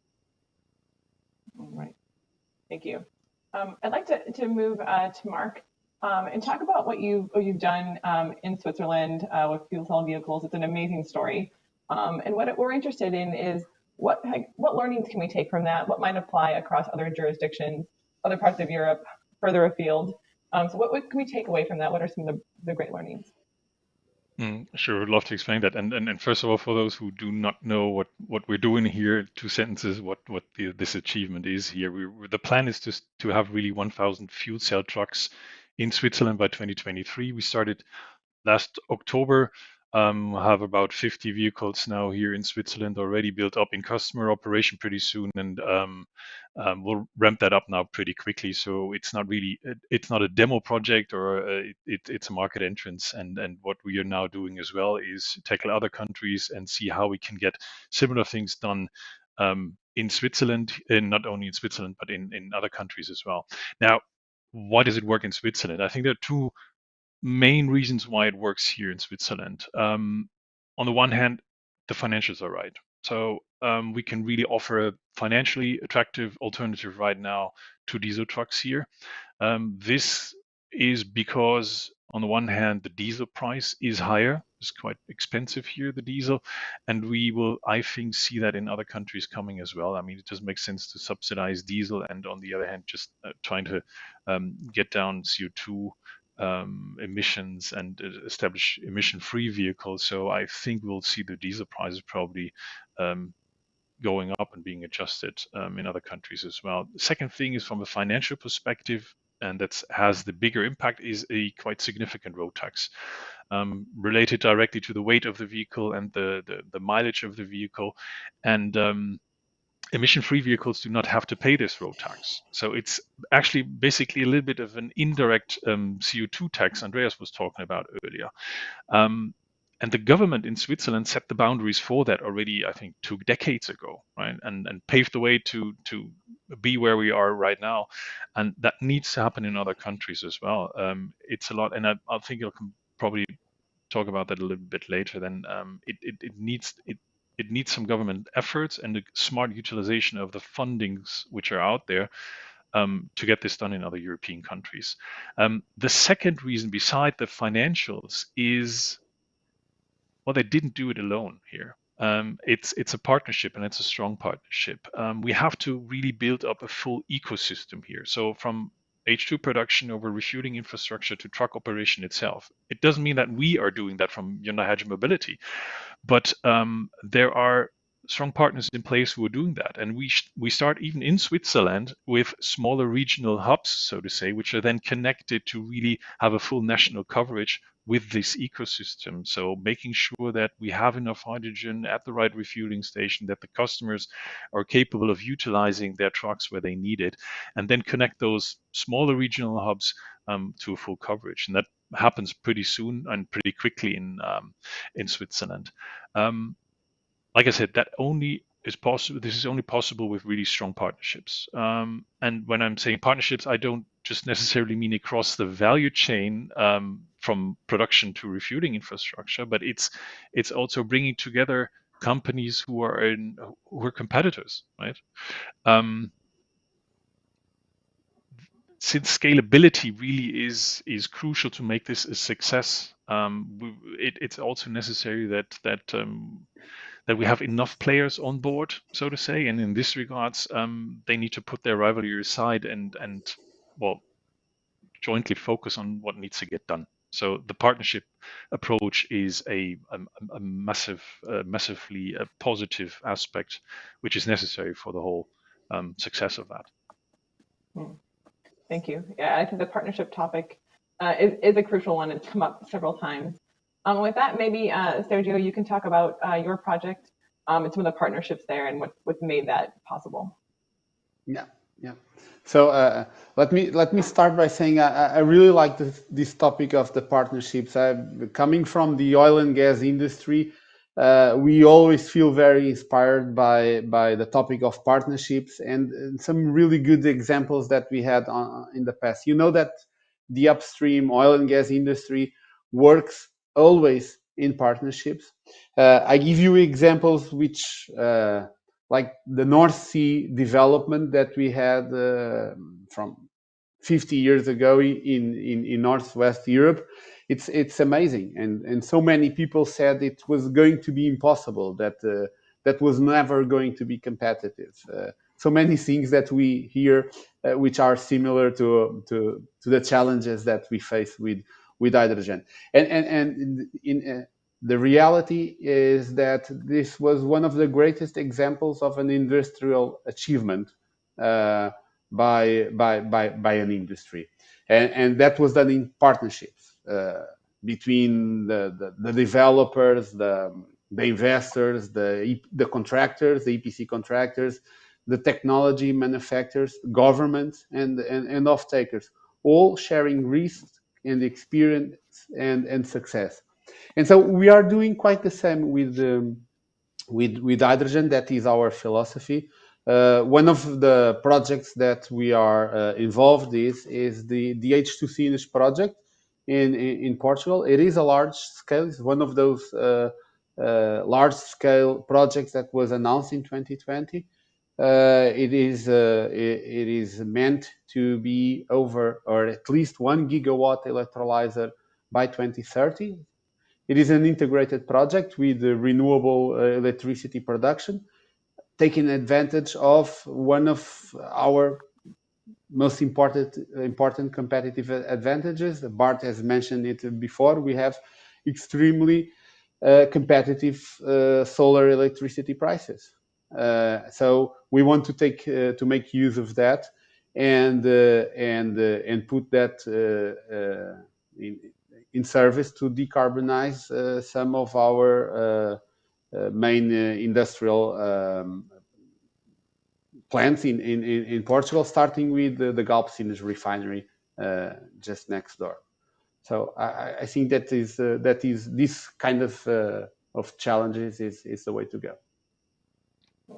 Thank you. Yeah, and I think your project is a great story there. I wanted to ask, we've got a couple of questions coming in from the audience. I think one that will make a great wrap-up question. But before then, I want to touch on 2 more points. Andreas, you talked about kind of the journey of hydrogen in some of the comparisons and differences, right, than that of electric vehicles or renewable green generation. So maybe you can talk about some of those nuances and what that means. It's because there's a lot of tendency across observers, right, to kind of compare these things. So what's different about it? Absolutely. So the variable renewables in particular have been an absolute success story. So their cost has really went down significantly in the last 10 years, and they are now more economic than their fossil alternatives for power generation in most geographies around the world already. Same will happen for light-duty BEVs in the coming years. And only a few specific policy support mechanisms were required for that. So there was contracts for difference, for example, for offshore wind, direct investment support for BEVs, and now ultimately ICE, internal combustion engine bans in specific countries by a specific date. However, hydrogen is more complicated. So first of all, there is a more complex value chain. So you have the production, transportation, storage, offtake, and so on, and it was already alluded to earlier. Secondly, you have multiple off-takers for hydrogen, multiple sectors that somehow all behave a little bit different, require somewhat nuanced policy measures for where they are. And importantly, some of those off-takers, even if the hydrogen prices will go down to, say, even below $1 per kilogram in the very long term, will require a support mechanism to cover the cost premium versus the fossil alternative if there is no carbon price attached to it. So for example, heavy fuel oil for long distance shipping is incredibly cheap. To make ammonia to displace that as a clean shipping fuel will remain more expensive than heavy fuel oil in the long run. And we need to find mechanisms and frameworks to cover that decarbonization premium. And so overall, it's a more nuanced story. It's also a more localized story that will take into account the resource availability at specific locations, such as Portugal with its favorable solar. In other locations, it might be really cheap gas for blue hydrogen, for example. It will also take into account technology targets of specific countries, where specific countries might support one over the other. So it's a lot more nuanced, it's a lot more regional, and it really requires sort of a strategic vision and planning that's a bit more complicated than it might have been for the variable renewables or electric vehicles. Thank you. And thoughts from others here on Andre's comments. No, I think just Andreas put it very right. We need to have still a carbon tax in the future in order to cover the gap between even cheap renewable hydrogen versus oil. Yes, it's true. Although also you know that the European Union is working on this carbon border tax. They announced that they are working on. I think this one will also be very important in order to accelerate inside Europe the usage of renewable fuels like hydrogen. For example, in the steel sector, I mean, if you use hydrogen, I mean, finally per ton of steel, it's not so much more cost if you use hydrogen. Only it makes you disadvantaged versus steel production in other parts of the world. So such a carbon border tax will definitely help as well. Thank you. And Bart, maybe you could talk a little bit about the balance, and we've kind of touched on here a few times indirectly, but how do we think about investment in R&D and innovation versus commercial activities? And how do we get down the technical and commercial learning curve for some of these technologies? Yeah, thanks for the question. But before I answer your question, I just wanted to come back because in the panel there was sometimes it was referred to certification, and we need to cert. I mean, in Europe we have at the moment this big project, Certify. It started in 2014. We already invested a couple of millions into that, and actually this was we set this up to issue guarantees of origin. And last year we finished the first part of the project where we had 4 pilot plants, really with different pathways of producing hydrogen that generated these GOs, guarantees of origins of low carbon, guarantees of origins of green hydrogen, and we have issued 70,000 GOs. We just started now with Certified 3. It's the next phase, and basically is to roll out this guarantees of origin scheme across the union. And for that, we are working together with the Association of the Issuing Bodies, who will help us really that in each of the member states that such a guarantees of origin scheme is in place. And that will happen, I think, in the coming year. It is also mandated by the RED II directive in the union. So I'm pretty sure that in the next 1-2 years, this will be put in place. So to answer your question, we need still both. We need R&I, and we need to also commercial scaling up. Only the role of the players, the public and the private side, the role would be different in both schemes. So about commercialization, we need now fast scaling up the first generation of the products. We have invested 10 years in R&D. We have invested 2 billion euro in 285 projects in Europe since the past 12 years. Now, these things, these products need to scale up, and this is the task of the private side mainly. Yes, we need to help from a policy to put the right policy in place, but it mainly has to be done by the private side. And I told you, we need to have 430 billion euro investment by 2030. This will happen through also the Hydrogen Alliance. I mean, the European Union has set up the Hydrogen Alliance. 1,000 companies are now part of almost 1,000 are part of the Hydrogen Alliance with the sole purpose to make a pipeline of investment projects in the Union to achieve the 2030 goal. So, and this is what I said, the commercialization. At the same time, in Europe, as I said, we have leadership in this technology, in various parts of this technology, and we need to keep that leadership. And to keep that leadership, we need to invest in R&I. There's no other way. We need to reduce further the cost of the electrolyzers, or we need to make them even more efficient. Also for the fuel cells, we need to work on that. We will do that. And the Union, as I told you 2 days ago, 1 billion euro, they will put in addition to that. Also, we need to work on standardization. I mean, for example, on fuel cells. I mean, now each fuel cell has more or less its own specificities. And if you want to build it up in one OEM's car, maybe the other OEM, it doesn't work there. So we need really to work on this standardization. This is R&I activity, again, that we need to do. And one more thing, on the commercialization, next to the Innovation Fund, there is also a very good tool, which we call the IPCEIs. It probably was already mentioned, but the IPCEIs in Europe, they are really trying now to capture all the projects in Europe through the alliance in a way, and to make a big investment plan. And this is the important projects for common European investment, which, by the way, the main purpose of that is that the, let's say, that the competition rules in a way are a bit waived, are different than what we have now, because we need to accelerate. So I think we need both, and I think we should not forget that, because a lot of people talk scaling up, but if we do not do R&I, we will lose competition in the future.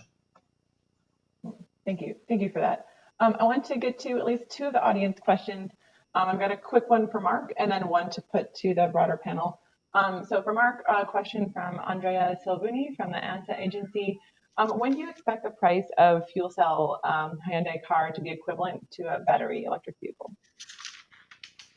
Well, kind of talk for the cars, but on the trucking side, I mean, it's not. And again, we should not make the mistake and just pick one part of this ecosystem and look at the pricing. We really need to look at the full ecosystem. At the end of the day, the cost per kilometer for the customer need to be on eye level with a diesel truck. And that's the crucial part in here. And then the subsidies which are out there. I mean, there's a huge interest there. There's huge subsidy fundings out there. We just need to utilize them in a smart way to build up an ecosystem which is sustainable then in the long run without subsidies. And so the prices will go down, and they will come with scalability. And don't get me wrong, I agree to what Bart said in regards to the R&D, but scalability is a crucial factor to bring down the prices, not only on the trucking side, but also in the whole hydrogen production on the infrastructure side, hydrogen transportation, and so forth. And then obviously, if there is still a delta coming from whatever, wherever it comes from in this ecosystem, then the government has a chance here to utilize the funding and bridge that gap. Because at the end of the day, the customer pays it, right? The customer needs to close that gap, and the funding needs to, at least in some kind of kickstart, so to say, help to bridge this gap. And then through scalability, at the end of the day, all the different parts along this food chain or along this value chain needs to be on a price level where it is today for diesel trucks. Thank you. Yeah, I think the per kilometer or total life cycle cost is it. And again, let me just sorry to make that clear. I mean, in Switzerland, we are on that level already because the prerequisites are in a way like they are set up that it's financially doable. right? So it's not just purely about when is the truck price at a diesel level, or when is the electrolyzer or the hydrogen price comparable to liter diesel or whatsoever. It needs to be the full picture. Sorry. Right. Thank you. No, it's great. It's a great point. And Will, I know we've got to close soon. I did want to bring this question forward because I thought it was an excellent question. It's from Abraham Barde, who's a lecturer and green hydrogen system enthusiast at the Air Force Institute of Technology in Nigeria.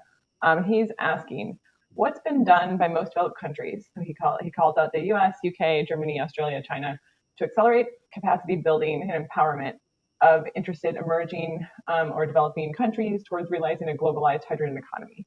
So do you have suggestions or opinions on these? How can folks get involved on a more global level? I can take that if you want. So, I mean, there are a lot of platforms worldwide to discuss. I mean, how to accelerate the hydrogen economy. I mean, I mentioned already you have the you have the IPG, the International Partnership for Hydrogen and Fuel Cells in the Economy. There are a lot of countries coming together. You have the SEM, you have IRENA discussing it as well. So there are many platforms where I think all these countries meet and can discuss. On the other hand, also, as mentioned in the European Hydrogen Strategy, we will need to import hydrogen from abroad. I mean, we don't have all the renewables available in Europe. And one of the, let's say, pathways that the Union is looking at is from Northern Africa, because there's a lot of sun there. And then if you go even to Egypt, there's a lot of wind there as well. So we will be able to harvest a lot of cheap renewable electricity and then produce there also the hydrogen and import it into Europe. Because you know there are pipelines between, for example, Tunisia and Italy, or Morocco and Spain. We have pipelines already under the sea, so we can use them to basically to bring the hydrogen to Europe. So I believe that those countries will play a role, because most of these countries, they are really located where you can harvest very cheap renewable electricity. So they will play a very important role, in my view, to be a kind of exporter of hydrogen. So, and I think from now on, these kind of discussions will start. As I said, we will need more hydrogen in Europe, so we will start to engage discussing with those countries. Yeah, we had talked a little bit previously about the ecosystem approach, right? Building the local clusters, and wanted to think about the balance between doing that and places outside of Europe who are interested to participate versus how can they contribute more broadly, like as you mentioned, right, as hydrogen supplier. So any other thoughts from the panel here on the question? I think overall we will require global developments, of course, but I think it might be a bit similar to what we've seen in the renewables space, that a lot of the initial developments to get the costs down will be stemmed by countries such as Germany, rich economies overall. As soon as those costs will come down at the third end, that will soon be, that is just a couple of years. Those developments will similarly be interesting for other economies as well. So I think there will be global developments. It may be that some of the initial projects, because of the strong policy support within, for example, Europe, will drive us down some of that learning curve that we still have to go. And then it will be really a global effort. Thank you. All right, so we'll just do a quick, maybe what sentence, 20 seconds to each of the panelists, and then we'll close out the panel.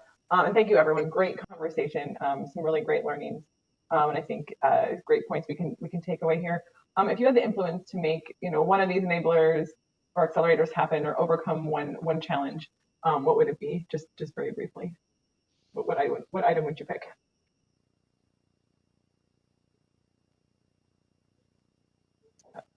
We'll start with Bart.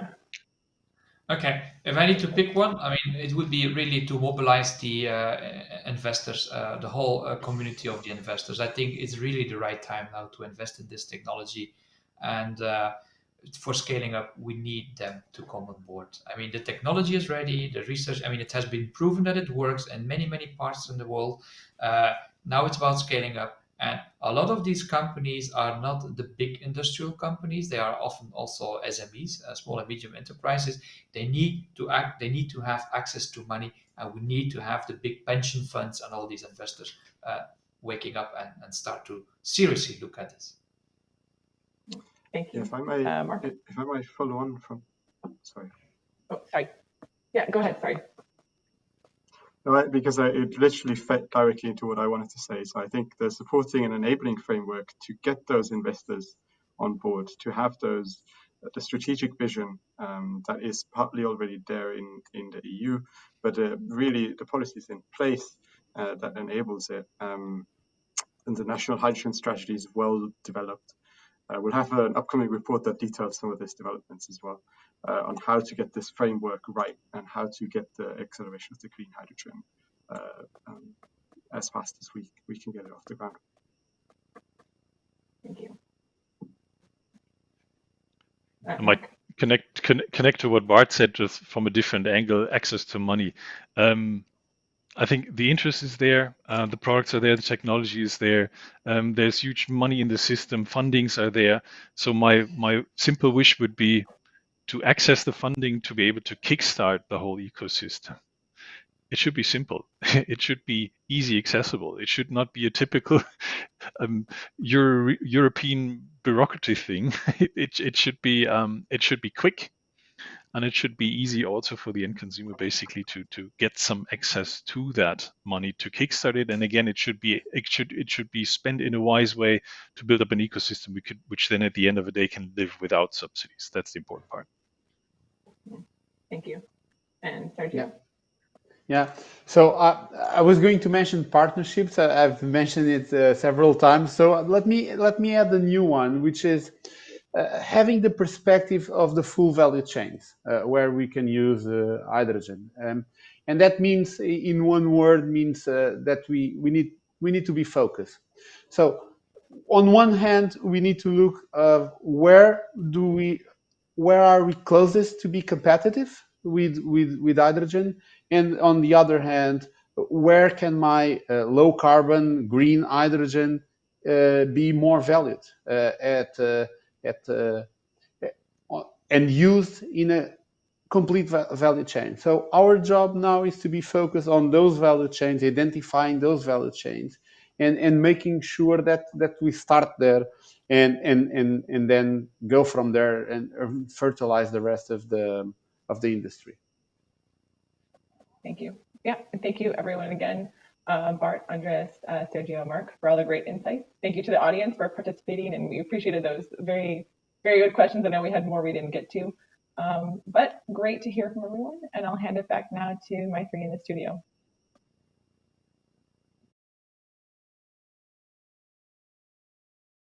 Well, indeed, and a number of questions that were asked were not answered, but we can get to them in, of course, the fourth and last session that is coming up this afternoon. I'm just going to remind everyone that following this entire conversation, we are following a time of action call for today. That is what our session 4 is going to be all about. We're going to be speaking, of course, to the European Investment Bank, Swen Capital Partners, the COP26 High-Level Champions Team, and the Energy Transitions Commission, amongst others, to bring together the conclusions we need to create this roadmap that we've been trying to build from Tuesday onto today. And of course, Christine's conversation just simply added some more meat to the bones to what we will discuss this afternoon. Remember, of course, you can connect with each other, talk to each other on the platform. All of that is still available, and all of these sessions are being recorded for you to look at on demand whenever you want on the Climate Action website. Also, keep the conversations going on social media. Everyone's been quite actively sending us questions to keep that going for the most critical panel that's coming up this afternoon. We're going to take a break up until then. Come back and join us again at 2 o'clock this afternoon. That's GMT London time. And we will pick up where we left off. But again, remember, crucially, we're going to build to that roadmap in that last conversation.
are a Portuguese-based energy company, working every day to ensure people's lives don't stop.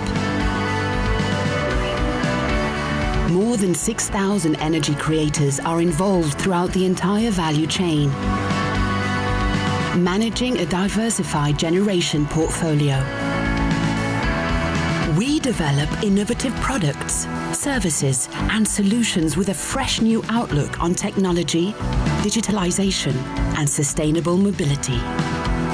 We believe in transforming society towards a better low-carbon world, leading the path to change. Leading the path to change. Because today is a good day to change.